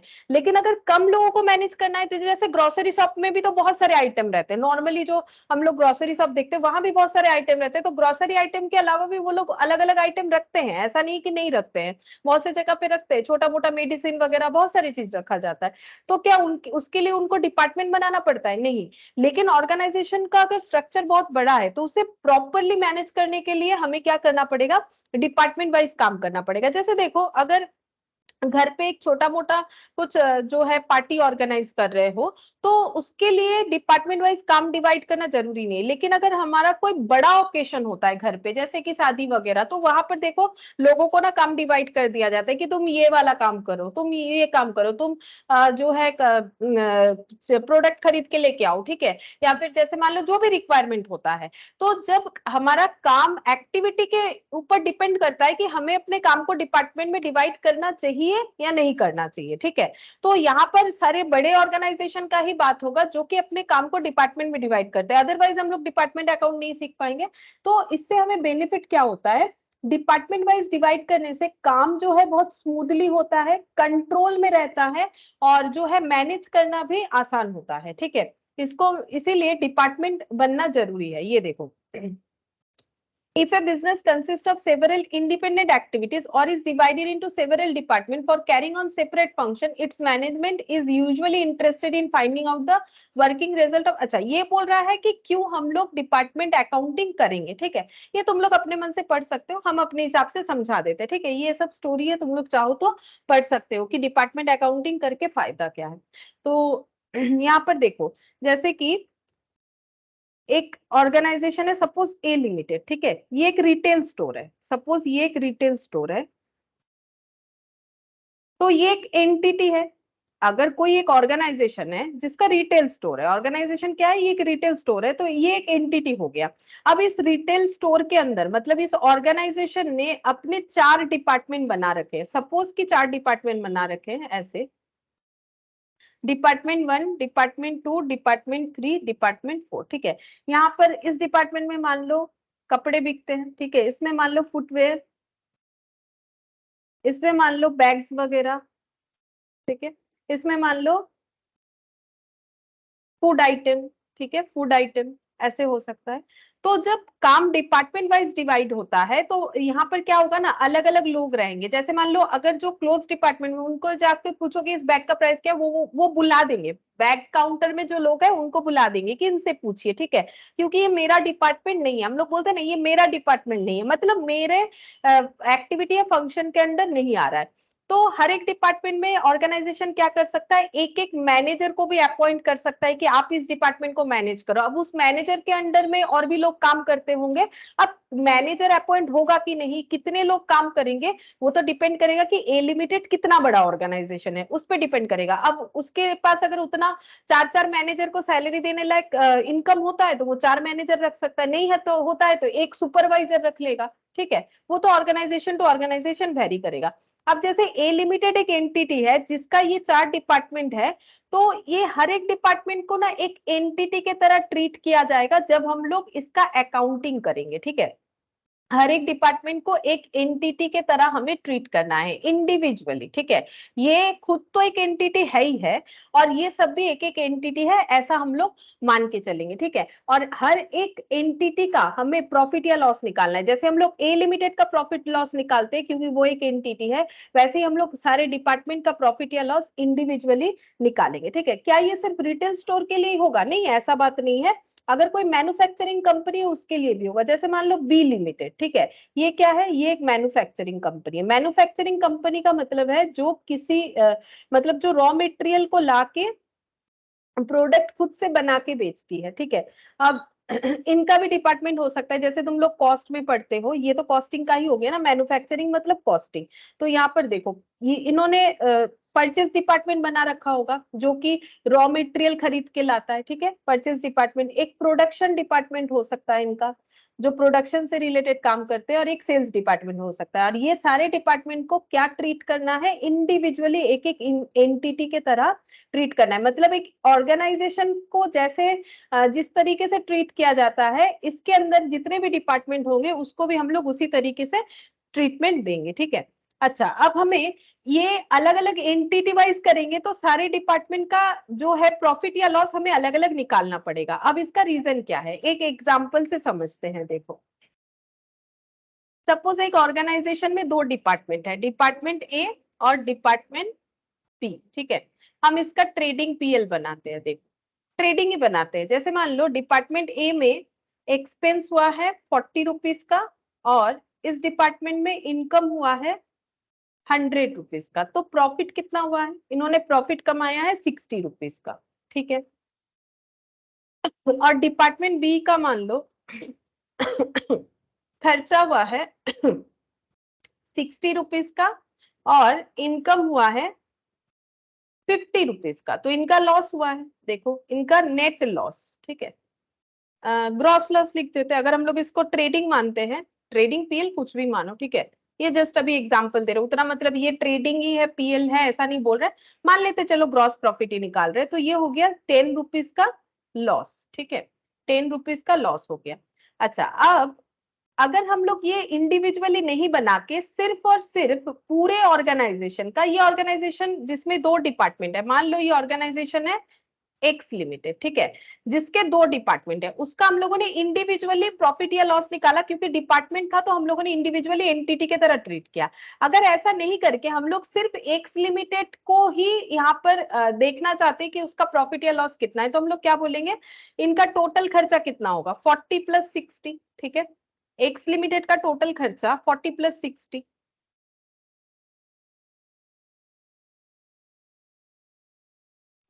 100।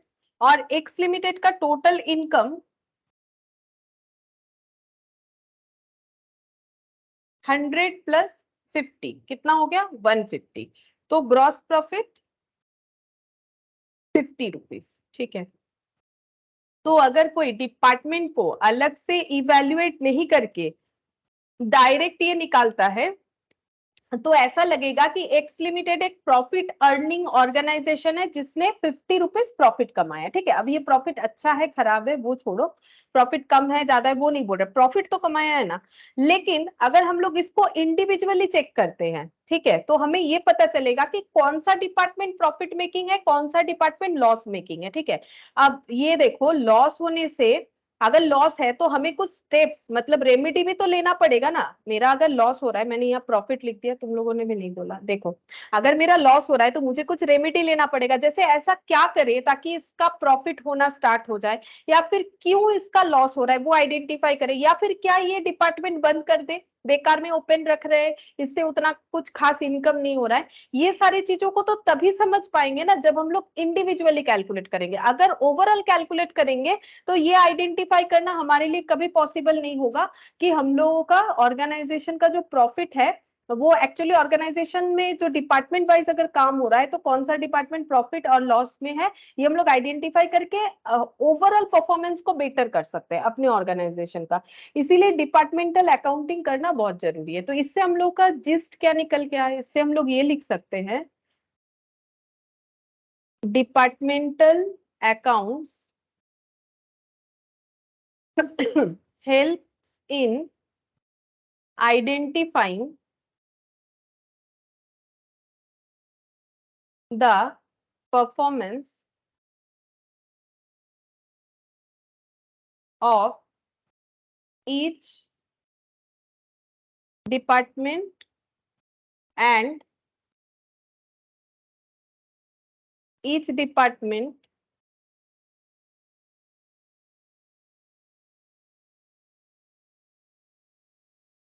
considered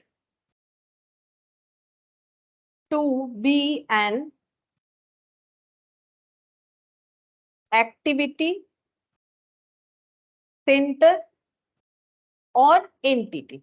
हर एक डिपार्टमेंट को हम लोग एज एन एंटिटी ट्रीट कर सकते हैं, या फिर जिसका और एक नाम भी होता है एक्टिविटी सेंटर, मतलब हर एक डिपार्टमेंट अपना अलग अलग एक्टिविटी कर रहा है। तो department account helps in identifying the performance of each department.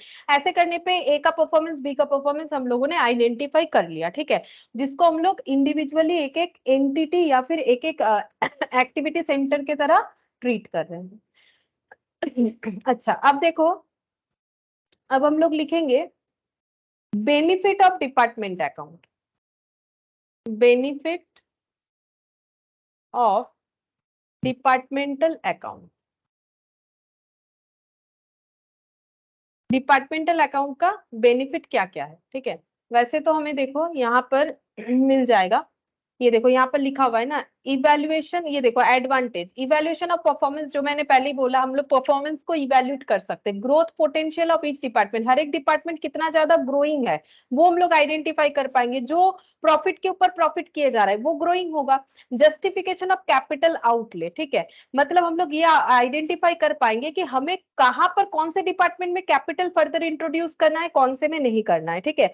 तो justification of capital outlay, judgement of efficiency, ठीक है, अब हो सकता है लॉस वगैरह एफिशिएंसी के लैक होने की वजह से हो रहा है, तो हम लोग ये आइडेंटिफाई कर पाएंगे कि कौन सा डिपार्टमेंट ज्यादा एफिशिएंट है, कौन सा नहीं है, ठीक है। प्लानिंग एंड कंट्रोल, और उस बेसिस पे हम लोग अपना प्लानिंग और कंट्रोल करेंगे कि हमें कौन से डिपार्टमेंट के लिए क्या स्टेप्स लेना पड़ेगा, ठीक है। तो यही सब हम लोग का एडवांटेज है बेसिकली। इसको चाहो तो तुम लोग अपने हिसाब से पढ़ सकते हो, पॉइंट को थोड़ा सा याद रख सकते हो, बाई चांस अगर पूछ ले तो यहाँ पर लिखते हैं। यहाँ पर पॉइंट्स हम लाइन बाय लाइन लिखवा देते हैं, इसको तुम लोग जो है अपने हिसाब से पढ़ लेना। इवैल्यूएशन, इवैल्यूएशन ऑफ परफॉर्मेंस, ठीक है, हम सिर्फ मेन मेन पॉइंट लिख रहे हैं, तुम लोग अपने हिसाब से इसको इलाबोरेट करके लिख सकते हो अगर बाई चांस थियोरिटिकली पूछ ले तो। Evaluation of performance, growth potentiality of each department, growth potential of each department. The next, justification of capital outlay, justification of capital outlay, judgment of efficiency,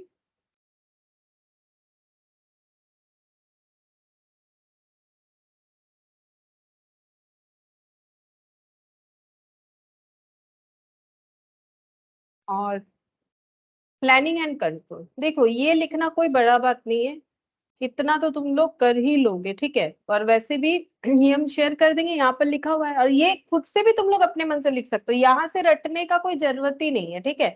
और क्या यही लैंग्वेज यूज करना है? नहीं, ऐसा कोई बात नहीं है। तुम लोग डिपार्टमेंट का कंसेप्ट पढ़ के इतना तो समझ में आ रहा है।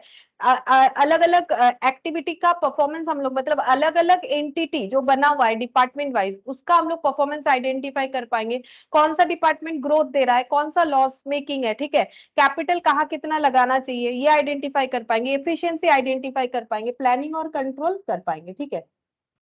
अच्छा, नेक्स्ट हम लोग यहाँ पर डिपार्टमेंट का एक काम करते हैं, हम स्ट्रक्चर बना देते हैं कि डिपार्टमेंटल ट्रेडिंग एंड पीएल का स्ट्रक्चर कैसे होगा, यहाँ पर लिखते हैं format.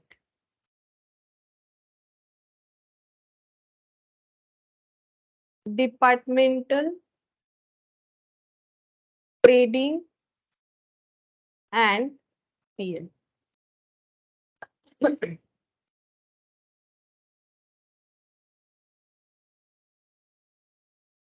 Debit, credit, particulars, A B C, suppose 3 department है, उस बेसिस पे मैंने किया है, कुछ और भी हो सकता है। पर्टिकुलर्स। अच्छा, यहाँ चाहो तो एक टोटल कॉलम भी लगा सकते हो, ठीक है। तो यहाँ तो मेरा हो गया, बट यहाँ करने के लिए मुझे एबीसी को थोड़ा सा शिफ्ट करना पड़ेगा, ए बी सी टोटल। हर क्वेश्चन में टोटल का यूज नहीं होता है, लेकिन कभी कभी किसी किसी क्वेश्चन में जरूरत होता है।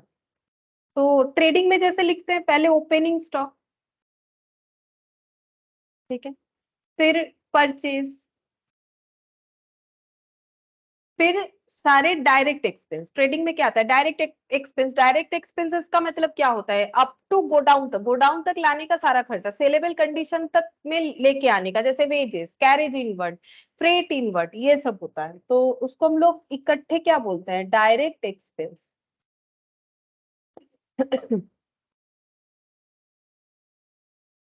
यहाँ पर हो गया सेल्स, ए बी सी और सबका टोटल, और क्लोजिंग स्टॉक।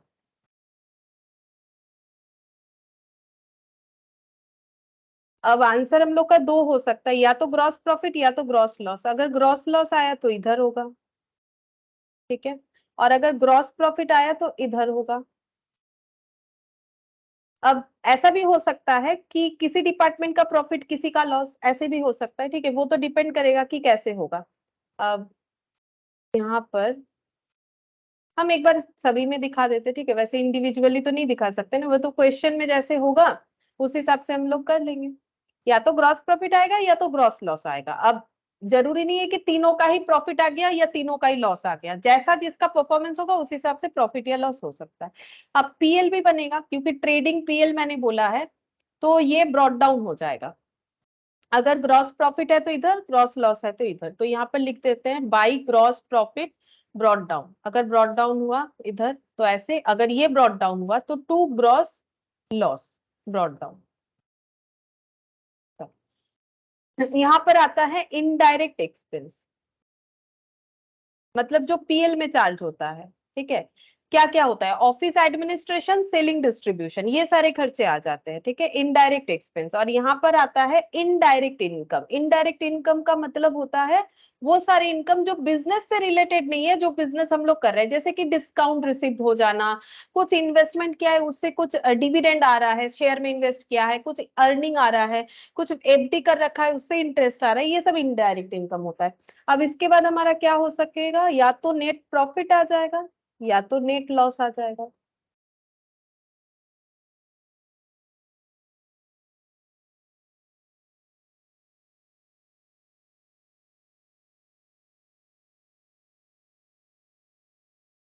इसके बाद भी एक पीएल बनता है, ठीक है। ये तो बन रहा है डिपार्टमेंट वाइज, ठीक है, ये तुम लोग को पता है, इसलिए मैंने थोड़ा जल्दी लिख पाया। क्योंकि देखो, ये नॉर्मल जो तुम लोग कभी फाइनल अकाउंट्स करते हो 11 में, वही वाला चीज है, बस एक के जगह 3 कॉलम होगा या 2 कॉलम, जितने सारे डिपार्टमेंट रहेंगे।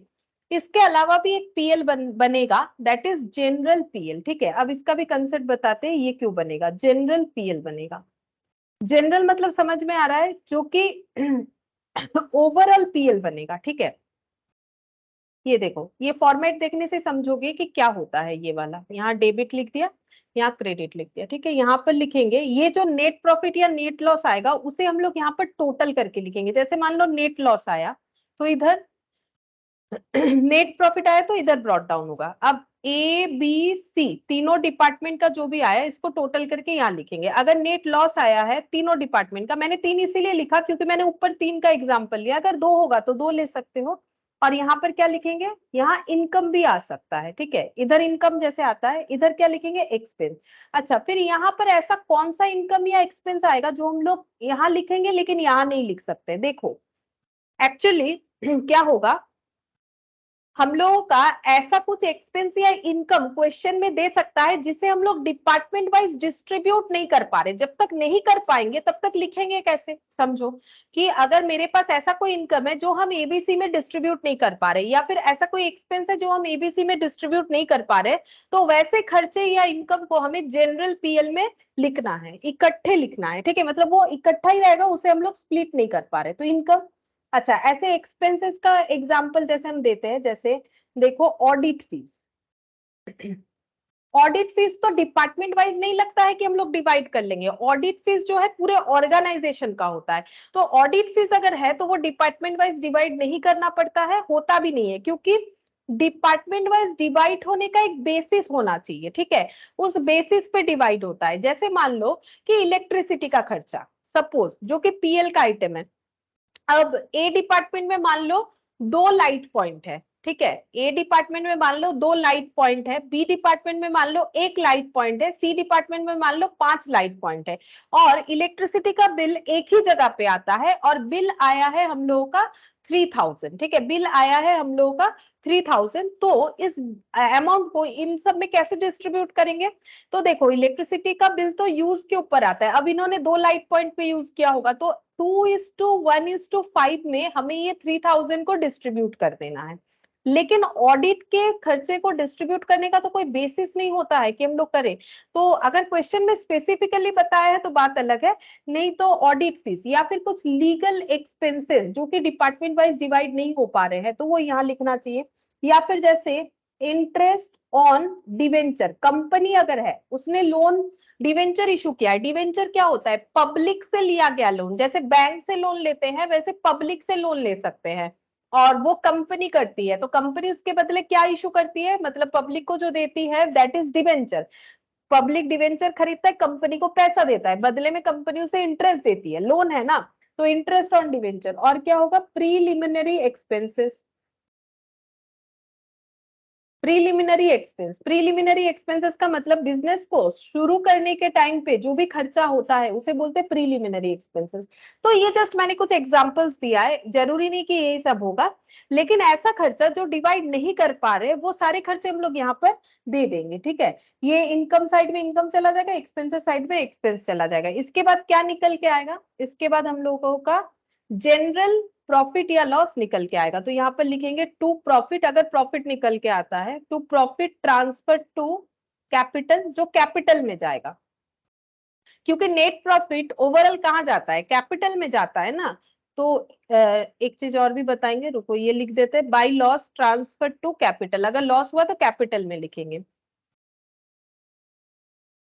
देखो हम लोग ट्रेडिंग पीएल भले ही अलग अलग बना ले, लेकिन बैलेंस शीट तो हमारा एक ही बनेगा, ठीक है। ऑर्गेनाइजेशन का बैलेंस शीट नॉर्मली एक ही बनता है, ऐसा नहीं कि ए का अलग बन जाएगा, बी का, सी का, ठीक है। बना सकते हैं, लेकिन अगर बनाते भी हैं तो भी हमें कॉन्सोलिडेटेड तो बनाना ही पड़ेगा, कॉन्सोलिडेटेड फाइनेंशियल स्टेटमेंट। कॉन्सोलिडेटेड मतलब मिला के।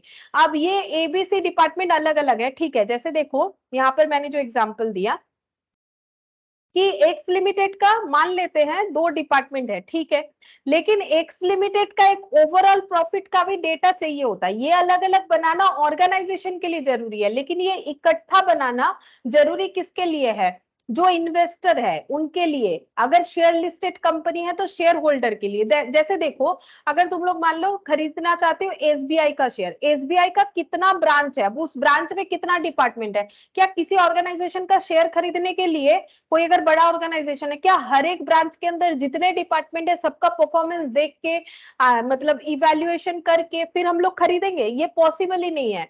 तो तो हम लोग क्या करेंगे, एक ओवरऑल परफॉर्मेंस देखेंगे, ठीक है। जैसे तुम लोग कभी कॉलेज में एडमिशन ले रहे हो, लिए हो, या फिर जिनका कॉलेज हो गया है, तो क्या जब देखते हो, देखना जब रिजल्ट चेक किया जाता है, मानते हैं इंडिविजुअली हर एक सब्जेक्ट का करता है, लेकिन वो तो परफॉर्मेंस ही देखते हैं ना, कि जो कट आउट मार्क्स आता है कि आप अप्लाई कर पाओगे कि नहीं कर पाओगे, वो थोड़ी ना ऐसे देखा जाता है कि आपको अकाउंट्स में इतना मिला तो अप्लाई कर पाओगे, इसमें इतना कम मिला तो अप्लाई नहीं कर पाओगे। ओवरऑल बता देता है कि आपका अगर ओवरऑल इतना आया तो आप कर पाओगे, क्योंकि इंडिविजुअली सबके लिए अलग अलग हो जाएगा ना, कभी पॉसिबल है, कॉलेज के लिए पॉसिबल ही नहीं होगा फिर एडमिशन करवाना। तो वैसे ही अगर हम लोगों को कॉन्सोलिडेटेड फॉर्म का फाइनेंशियल स्टेटमेंट नहीं मिलेगा, मतलब पूरे ऑर्गेनाइजेशन का, तो हम लोग मतलब जो आउटसाइडर है उनके लिए मतलब सही से सही चीज नहीं होगा, क्योंकि इन्वेस्टर इन्वेस्ट करने के पहले क्या वो इतने ये तो 2 डिपार्टमेंट है लोगों का, अगर 50-50 60-60 डिपार्टमेंट है तो फिर कैसे होगा, अलग अलग ब्रांच है उसमें अलग अलग डिपार्टमेंट है, तो कितने डिपार्टमेंट हो सकते हैं सोचो। तो इसीलिए कॉन्सोलिडेटेड फॉर्म में हमें आंसर चाहिए, और वो कॉन्सोलिडेटेड फॉर्म से ही जो हमारा प्रॉफिट निकल के आएगा वो हम लोग यहाँ पर ट्राई। अब ये जो प्रॉफिट आया देखो, ये कॉन्सोलिडेटेड हो गया, क्यों, क्योंकि ये सारे प्रॉफिट या लॉस जो भी हो इसको हम लोगों ने एक जगह पे कर दिया, और ऐसे खर्चे जो बांट नहीं सकते थे, या फिर ऐसे इनकम जो बांट नहीं सकते थे, यहाँ पर ले लिया। तो ये हम लोगों का ऑर्गेनाइजेशन का ओवरऑल प्रॉफिट या लॉस निकल के आ गया, इसीलिए बोल रहे हैं ये ट्रांसफर टू कैपिटल होगा, ये ट्रांसफर टू कैपिटल नहीं हो सकता है, ठीक है। तो इसके साथ हम लोग को ये भी पता चला कि इकट्ठा बनाना भी कितना जरूरी है। देखो अगर हम लोग को इंडिविजुअली परफॉर्मेंस के लिए जैसे डिपार्टमेंट का इंडिविजुअल अकाउंटिंग करना जितना नेसेसरी है, कॉन्सोलिडेटेड फॉर्म अकाउंटिंग भी उतना ही जरूरी है, दोनों चीज ही जरूरी है, ठीक है। जैसे ये इंडिविजुअल परफॉर्मेंस मतलब ये अलग अलग अकाउंटिंग करना ऑर्गेनाइजेशन के लिए काफी मैंडेटरी है, लेकिन कॉन्सोलिडेटेड फॉर्म में सारी चीजों को रेडी करना आउटसाइडर के लिए जरूरी है, ठीक है। तो दोनों तरीके का हमें चाहिए होगा। अच्छा, अब देखो यहाँ पर हम लोग देखते हैं एक क्वेश्चन कर पाते हैं कि नहीं, देखो।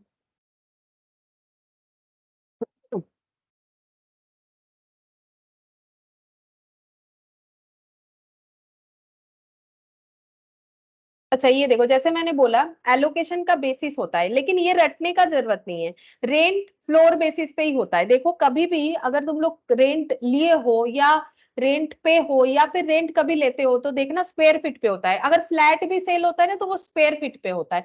तो rent, rates, taxes, repairs, maintenance, insurance, building, ये सब बेसिस बताए, लेकिन हम ये बेसिस रटने के लिए नहीं बोलेंगे और अभी पढ़ने के लिए भी नहीं बोलेंगे। हम लोग क्वेश्चन करते जाएंगे और वहां पर देखेंगे कि कौन सा चीज किस बेसिस पे हो रहा है, और तुम लोग देखना बहुत ही आसानी से तुम लोग आइडेंटिफाई भी कर पाओगे। इसके लिए पहले से पढ़ने का जरूरत नहीं होता है, ठीक है। हम लोग अपना दिमाग का यूज करेंगे ना। ये देखो यहाँ पर हम लोग ये वाला क्वेश्चन करेंगे, ठीक है। इलास्ट्रेशन 3 देखो क्या दिया है। Messrs Omega is a departmental store, ये एक डिपार्टमेंटल स्टोर है having 3 department X Y Z. The information regarding 3 department for the year ended 31 March 2001 were given below. ये इंफॉर्मेशन दिया हुआ है। ओपनिंग स्टॉक तीनों का अलग अलग दिया हुआ है, ठीक है। परचेस तीनों का अलग अलग दिया हुआ है। डेटर ये कहां पर जाता है, क्या डेटर ट्रेडिंग पीएल में आएगा? डेटर कहां जाता है बोलो, ट्रेडिंग पीएल या बैलेंस शीट? डेटर कहां जाता है? Balance sheet. Balance sheet. Sales trading में आएगा, क्लोजिंग स्टॉक ट्रेडिंग में आएगा। Value of furniture in each department, हर एक डिपार्टमेंट के पास फिक्स्ड एसेट है, फर्नीचर इतना है, ये भी बैलेंस शीट में जाएगा, ठीक है। इसका डिप्रिशिएशन पीएल में जाता है। Floor space occupied by each department, ये स्क्वायर फीट बता दिया है। इसके बेसिस पे शायद नीचे रेंट दिया हो, रेंट को डिवाइड करना पड़ सकता है, देखना पड़ेगा क्या दिया हुआ है। एक एक डिपार्टमेंट में कितने लोग काम करते हैं, number of employees in each department. Electricity एक एक डिपार्टमेंट ने कितना कंज्यूम किया है, इतने इतने यूनिट पे कंज्यूम कर रखा है, ठीक है। और आगे देखते हैं क्या इंफॉर्मेशन है। Balance of other revenue items in the books for the year ended, कुछ और भी रेवेन्यू आइटम्स, रेवेन्यू इनकम भी हो सकता है, रेवेन्यू एक्सपेंसेस भी हो सकता है। रेवेन्यू का मतलब होता है डे टू डे का एक्टिविटी, डे टू डे के एक्टिविटी से हम लोग इनकम भी कर सकते हैं, डे टू डे के एक्टिविटी से हमारा एक्सपेंस भी हो सकता है। जैसे कैरेज इनवर्ड, ये एक्सपेंस है, ये कहाँ जाता है? ट्रेडिंग में। कैरेज आउटवर्ड कहाँ जाता है? पीएल में। इसका भी रीजन होता है, एक्चुअली कैरेज आउटवर्ड कुछ नहीं, डिलीवरी कॉस्ट है, ठीक है। डिलीवरी का खर्चा इसको बोलते हैं कैरेज आउटवर्ड। तो डिलीवरी रिलेटेड खर्चा जो है वो इनडायरेक्ट एक्सपेंसेस है, क्योंकि डायरेक्ट एक्सपेंसेस वो होता है जो स्टॉक को सेलेबल कंडीशन में ले जाता है। ये तो एक सर्विस है, हम लोग अपना प्रोडक्ट डिलीवरी करवा रहे हैं, तो ये सेल्स एंड डिस्ट्रीब्यूशन खर्चा है जो पीएल में जाएगा। सैलरी पीएल में जाएगा, एडवर्टाइजमेंट पीएल में जाएगा, डिस्काउंट अलाउड पीएल में जाएगा, डिस्काउंट रिसिप्ट पीएल में जाएगा, रेंट रेट्स टैक्सेस पीएल में जाएगा, डिप्रिशिएशन ऑन फर्नीचर पीएल में जाएगा, इलेक्ट्रिसिटी पीएल में जाएगा, लेबर वेलफेयर एक्सपेंस पीएल में जाएगा। लेकिन ये टोटल में दिए हुए हैं, हमें इसे क्या करना पड़ेगा, डिपार्टमेंट वाइज डिवाइड करना पड़ेगा। ठीक है, you are required to prepare departmental trading and profit and loss account for the year ended 31st March 2001 after providing provision for bad debt at the rate of 5%। हमें PBDT भी create करना है, bad debt पे provision बनाना है 5%। Bad debt पे provision क्यों बनाते हैं? प्रोविजन बनाने का मतलब होता है कि प्रोविजन फॉर बैड डेट का मतलब फ्यूचर में हमारा डेटर हमें पैसा नहीं देगा, ऐसा सोच के हम लोग अगर कुछ पैसा अलग हटा के रखते हैं, दैट इज कॉल्ड प्रोविजन। तो यहाँ पर बोल रहा है 5% प्रोविजन बनना है, मतलब इनका मानना है कि 100 रुपए अगर मार्केट से रिकवरी होना था तो हो सकता है कि 5 रुपए नहीं होगा, तो ये हम लोग अपने प्रॉफिट से हटा के रखते हैं अमाउंट, तो पीएल में चार्ज करना पड़ता है। तुम लोग फाइनल अकाउंट्स में किए होंगे। ठीक है, अब हम लोग बनाएंगे क्या, ट्रेडिंग पीएल। चलो बना के देखते हैं। इन the books of messrs omega departmental trading and PL account for the year ended 31st March 2001.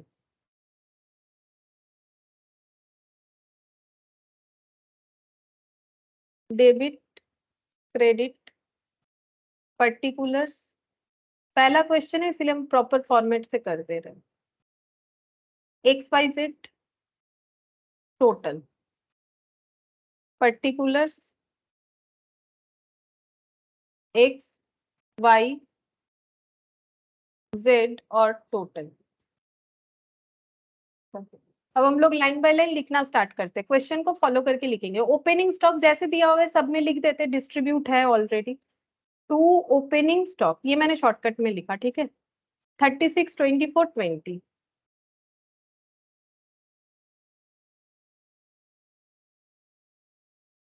Opening stock के बाद परचेज, तो ये भी ट्रेडिंग में आएगा। To purchase 132, 88, 44, 88, 44। अच्छा, इसका टोटल भी तो लिखना पड़ेगा। 36 और 24 ये हो जाएगा 60, 70, 80,000। ठीक है, अच्छा ये हो गया 132, 88 और 44, 132, 88 और 44, 264 और 3 बार 0, मतलब 2,64,000। अच्छा, इसके बाद डेटर तो यहाँ नहीं लिखना है, सेल्स बाई सेल्स 1,80,000, 135 और 90।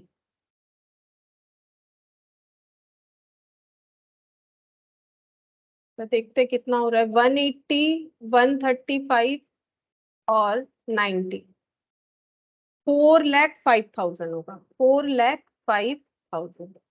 अच्छा, सेल्स के बाद है क्लोजिंग स्टॉक 45, 17, 500, 21,000, 45, 17, 500 और 21,000। तो कितना हो जाएगा, 45, 21, 66 प्लस 17.5 करेंगे, तुम लोग पूरा लिख के कर लो। ठीक है, इंटू 100 मतलब 83,500 होगा। ठीक है, टोटल करके देख लो, 83,500 होगा। अच्छा, और क्या है, क्लोजिंग स्टॉक के बाद वैल्यू ऑफ फर्नीचर, ये तो डिप्रिशिएशन पीएल में लिखेंगे, floor space, number of employees. अच्छा, और देखते हैं कोई डायरेक्ट एक्सपेंसेस है कि नहीं, जैसे कि कैरेज इनवर्ड, ये ट्रेडिंग में आएगा, बाकी सभी हम लोग का पीएल का आइटम था, तो कैरेज इनवर्ड। ठीक है, अब ये डायरेक्ट डायरेक्टली नहीं लिख सकते। देखो कैरेज इनवर्ड है 3000, हमें इसको डिवाइड करना पड़ेगा तीनों डिपार्टमेंट में। अच्छा, क्या हम लोग इसे डिवाइड कर सकते हैं? बिल्कुल कर सकते हैं। अगर हमारे पास बेसिस है तो हम लोग कर सकते हैं। तो कैरेज इनवर्ड किस पे डिवाइड होगा? कैरेज इनवर्ड होता है कि हम लोग जो परचेज करके लाते हैं प्रोडक्ट या फिर स्टॉक जो भी बोलो, उससे कैरी करके लेके आने का खर्चा। तो इसके लिए हमें बेसिस क्या लेना चाहिए? कैरेज इनवर्ड किस पे हमें डिस्ट्रीब्यूट करना चाहिए इस खर्चे को? बोलो क्या लगता है तुम लोग को, कैरेज इनवर्ड किस पे होगा? परचेज पे। ठीक है, तो हम लोग कैसे कैलकुलेट करेंगे? यहाँ पर लिखते हैं, ये देखो, यहाँ थोड़ा जगह रख देते हैं, पता नहीं अगर नहीं हो तो यहाँ पर लिखते हैं वर्किंग नोट नंबर 1। ठीक है, यहाँ पर लिखेंगे कैरेज इनवर्ड। कैरेज इनवर्ड ये हम लोग डिस्ट्रीब्यूट करेंगे परचेज पे। ठीक है, कैसे करेंगे? जस्ट रेशियोज पे। परचेज का रेशियो 132:88:44 ऐसे लिख देते हैं। 132:88:44। इसको और भी थोड़ा सा सिंप्लीफाई कर लो, 2 से हो जाएगा मुझे जितना लग रहा है, 44 से हो जाएगा। 44 1 और ये 2, और 44 इंटू 3 करने से 3:2:1 होगा। 44 से सबको डिवाइड करो, 3:2:1 हो गया। अब ये हम लोग कैलकुलेट कर लेते हैं कितना होगा। 3:2:1 में हमें इसको डिस्ट्रीब्यूट करना है। वर्किंग नोट नंबर 1 लिख देते, वहां पर भी वैल्यू निकाल सकते हो, हम यहाँ पर निकाल ले रहे हैं, थोड़ा जल्दी होगा। ठीक है, तो 2:3:1 आया। ठीक है, 3 + 2 + 1 कितना बन गया? 6। तो क्या करना पड़ेगा? 3000 डिवाइडेड बाई 6 कर लेंगे, कितना आया? 500। 500 इंटू 3, 500 इंटू 2, 500 इंटू 1, 500 इंटू 3 कितना आएगा? 1500। 500 इंटू 2 1000, 500 इंटू 1 500 हो गया। अच्छा, और कोई भी आइटम नहीं है जो हम लोग का ट्रेडिंग में आना चाहिए। अब हम लोग ग्रॉस प्रॉफिट या ग्रॉस लॉस जो भी होगा उसे कैलकुलेट करेंगे। चेक करते हैं क्या हो रहा है। ग्रॉस प्रॉफिट ही आएगा, ठीक है, लॉस नहीं आएगा। चेक करके देख लो।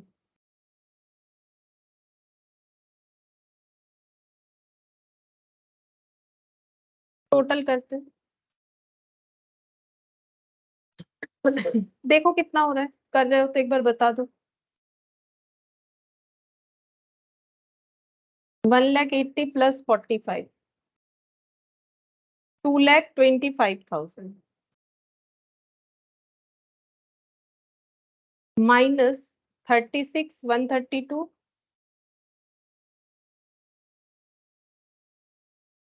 1,500, तो 262, ये क्या आ गया? 22530 माइनस 36 माइनस 132 माइनस 1,500, हाँ 55,500, 2,25,000। अच्छा, 1,35,000 प्लस 1,75,000, तो 1,52,500 माइनस ये हो गया 24 और 1 25,000 माइनस 88,000, 39,500, 1,52,500। अच्छा, 90 और 21, 1,11,000, और इसका भी टोटल लिख लेते हैं।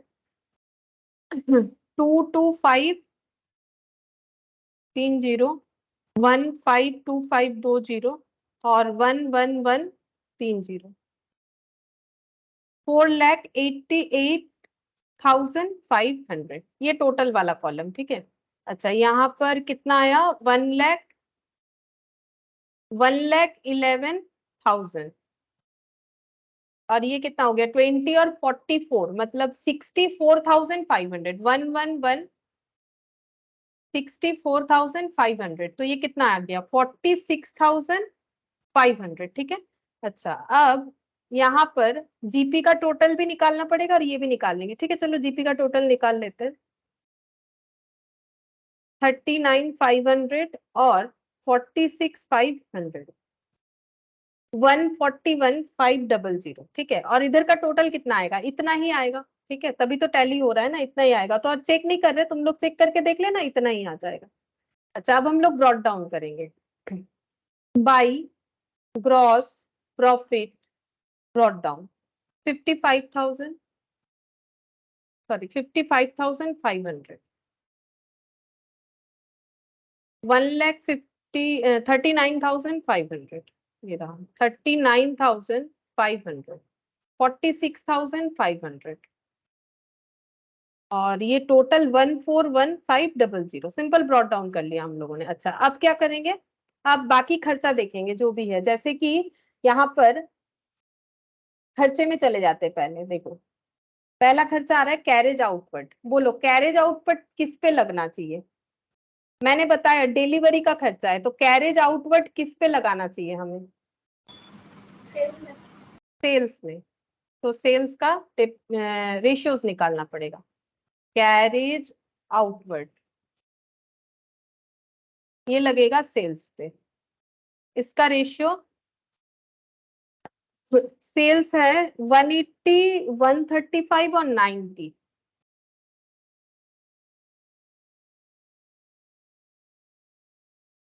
अच्छा इसको सिंप्लीफाई कर लेते हैं, 90 से हो जाएगा? नहीं 90 से तो नहीं होगा, 45 से चेक करते हैं। 90 डिवाइडेड बाई 45 2 135 डिवाइडेड बाई 45 ठीक है 3 और 180 डिवाइडेड बाई 45। तुम लोग को शायद 45 उतने जल्दी से याद नहीं आएगा, चेक करते जाना पता चल जाएगा। ठीक है मुझे याद था तो मैंने कर दिया। 4:3:2 मतलब 3 2 5 4 9 हो गया 9 ठीक है 9 हो जाएगा। और कैरेज आउटवर्ड का वैल्यू देखते हैं 2700 2700 डिवाइडेड बाई 9 मतलब 3 हो गया। 3 इंटू 4 1200 3 इंटू 3 900 3 इंटू 2 600 ये होना चाहिए कैरेज आउटवर्ड। ठीक है अच्छा कैलकुलेशन में तो कोई दिक्कत नहीं हो रहा है ना, क्योंकि नॉर्मली जो हम लोग करते हैं रेशियोज का कैलकुलेशन वो है। अगर नहीं समझ में आ रहा है तो हम डिटेल्स में बता देंगे, लेकिन नॉर्मल कैलकुलेशन ही है। ठीक है सैलरी 48,000 तो यहाँ पर लिखेंगे टू सैलरी। बोलो सैलरी कैसे पे करेंगे? सैलरी कैसे पे करेंगे? Number of employees. ठीक है हमें यहाँ पर बेसिस देखना पड़ेगा, नंबर ऑफ एम्प्लॉइज पे करेंगे।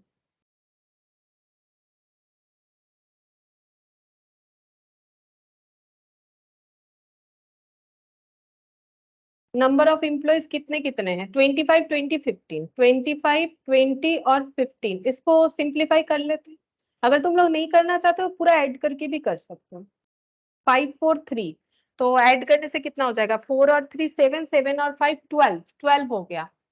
12 से डिवाइड करने से 4000 ठीक है 4000 इंटू कितना 4000 इंटू 5 4 3 4000 इंटू 5 20,000 4000 इंटू 4 16,000 4,000 इंटू 3 12,000 हो गया सैलरी।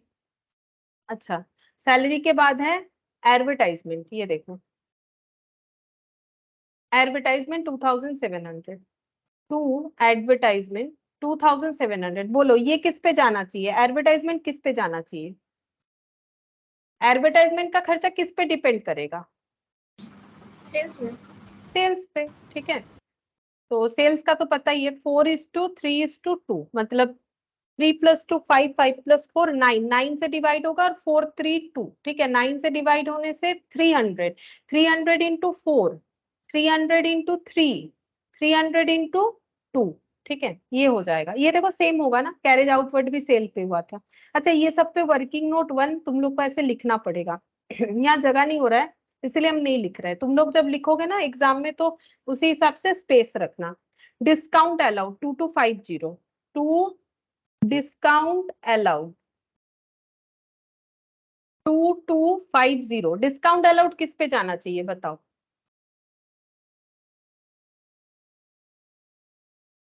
डिस्काउंट अलाउड किसके बेसिस पे देते हैं? सेल्स के बेसिस में। सेल्स के बेसिस पे। तो डिस्काउंट अलाउड भी हम लोग का सेल्स के बेसिस पे होगा, यानी 4:3:2 यानी फिर से वही 3 2 5 4 9 हो गया 9 और 4 3 2 9 से डिवाइड करना पड़ेगा 2250 9 215 टू 4 मतलब 100 1000 215 टू 4000 हो जाएगा 215 टू 4 3 750 और 215 टू 2 यानी कि 500 हो गया। डिस्काउंट अलाउड, इसके बाद कौन सा खर्चा है, डिस्काउंट अलाउड के बाद डिस्काउंट रिसिप्ट, ये पीएल के क्रेडिट साइड में जाएगा, ये इनकम है बाई डिस्काउंट रिसिप्ट।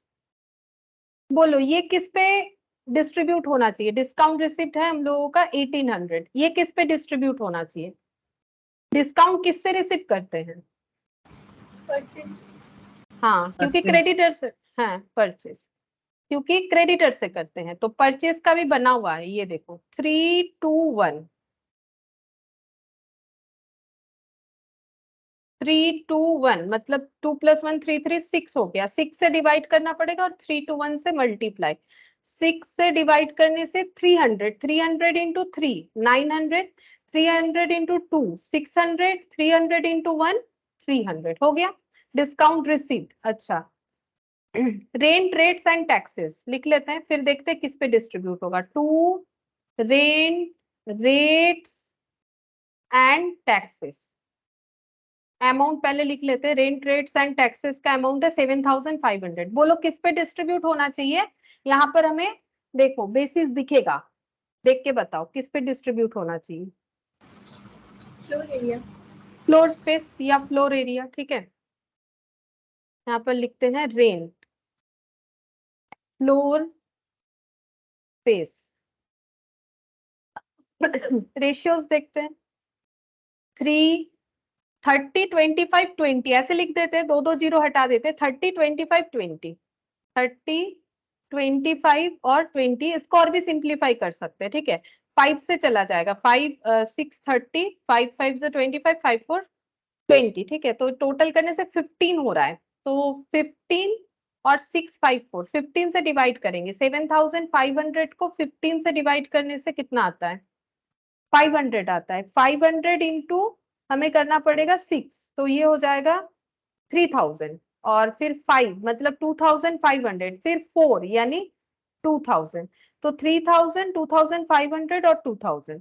अच्छा रेंट रेट्स टैक्सेस तो हो गया, इसके बाद नेक्स्ट देखते हैं कौन सा है, डेप्रिसिएशन ऑन फर्नीचर, ठीक है टू डेप्रिसिएशन 1000 है टोटल, डेप्रिसिएशन किस पे जाना चाहिए बोलो,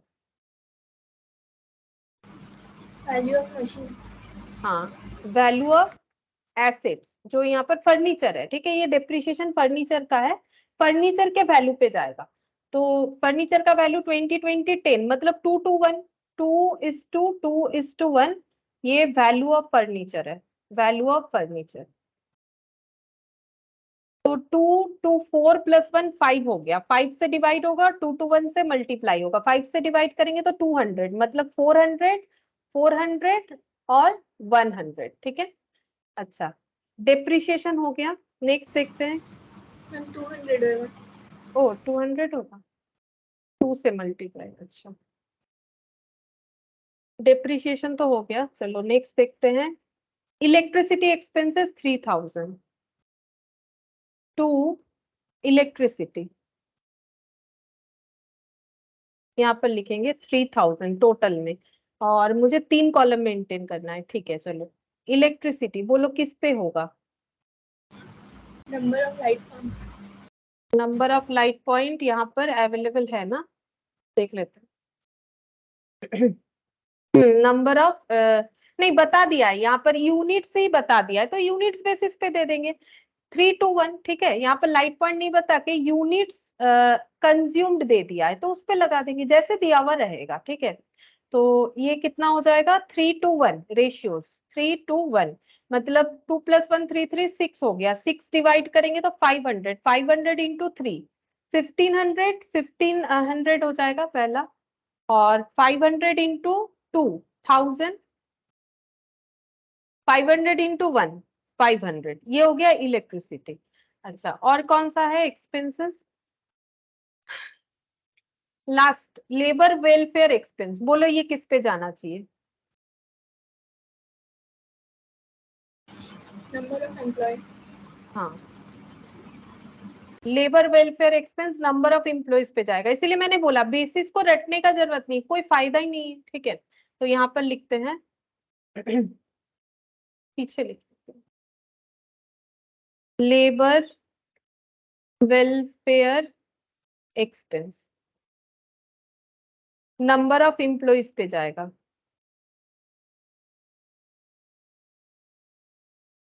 पहले कर कर रखे हम लोग, देख के लिख लेते हैं। 543 होगा, ठीक है। 543, तो 4 + 3 7, 7 + 5 12, 12 से डिवाइड करेंगे 200, 200 इंटू 5, 200 इंटू 5,000, 200 इंटू 4 800, 200 इंटू 3 600, ठीक है। देख लो सही किया है कि नहीं मैंने।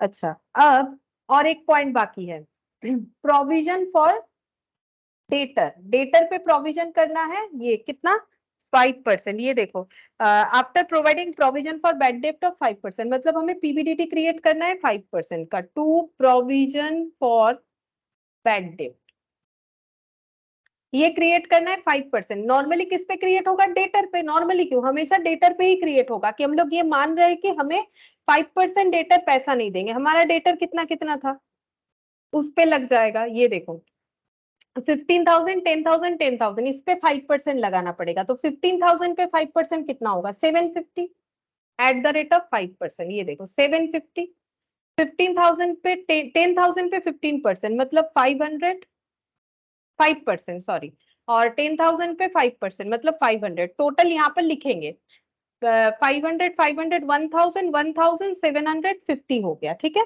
ये टोटल बन गया। अब हम लोग को क्या निकालना पड़ेगा, इसका नेट प्रॉफिट। तो यहाँ पर लिख देते हैं टू नेट प्रॉफिट, ठीक है। हम ना आंसर लिख देते हैं, तुम लोग अपने आप चेक कर लेना, क्योंकि टाइम लगेगा ऐड करने में। तुम लोग अपने आप चेक करके देख सकते हो। इधर वाला हम बता देते हैं, 55,500, 55,500 प्लस 900, तो ये हो गया 56,400।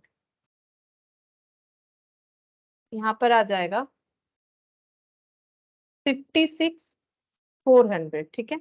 नेक्स्ट यहाँ पर 39, ये हो गया 40,100, ये दोनों का टोटल हो जाएगा 40,100।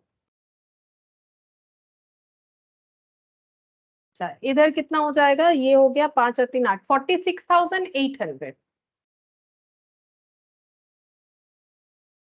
और ये दोनों का टोटल प्लस 46,800, ये तीनों का टोटल कर लेते हैं 40,100, 1,43,300, ठीक है। अब इसका जब हम लोग नेट प्रॉफिट निकालेंगे, तुम लोग को ये सब माइनस करना पड़ेगा, जिसमें काफी टाइम लगेगा। तो तुम लोग ये थोड़ा सा करके देख लो। हम यहाँ पर लिख देते हैं कि आंसर कितना आने से सही है, ठीक है। तो टोटल तो यहाँ पर एज इट इज रहेगा 56,400, 40,100, 46,800, 1,43,300, ठीक है। ये देख देख के लिख दिया। नेट प्रॉफिट हम लिख देते हैं 26,350, 1,6,350, माइनस कर करके देख लेना, 29,300, टोटल हो जाएगा 72,000। ये तुम लोग थोड़ा सा चेक कर लेना सही है कि नहीं, मतलब यही आंसर होगा। अगर तुम लोग का नहीं आ रहा है तो हो सकता है हम लोगों का यहाँ कुछ गलत हुआ है, लेकिन मुझे लगता है ठीक है, बस एक बार चेक कर लेना सही हुआ है कि नहीं। तो डिपार्टमेंट का हम लोगों ने एक नॉर्मल ही क्वेश्चन किया, ठीक है। हम होमवर्क कुछ नहीं दे रहे हैं, हम ही करवाएंगे जो भी क्वेश्चन होगा, क्योंकि ऐसा क्वेश्चन और नहीं मिलेगा, थोड़ा अलग टाइप का क्वेश्चन हो जाएगा। ठीक है, फिर आज इतना ही करते, ठीक है। नेक्स्ट दिन हम लोग डिपार्टमेंट को कंटिन्यू करें।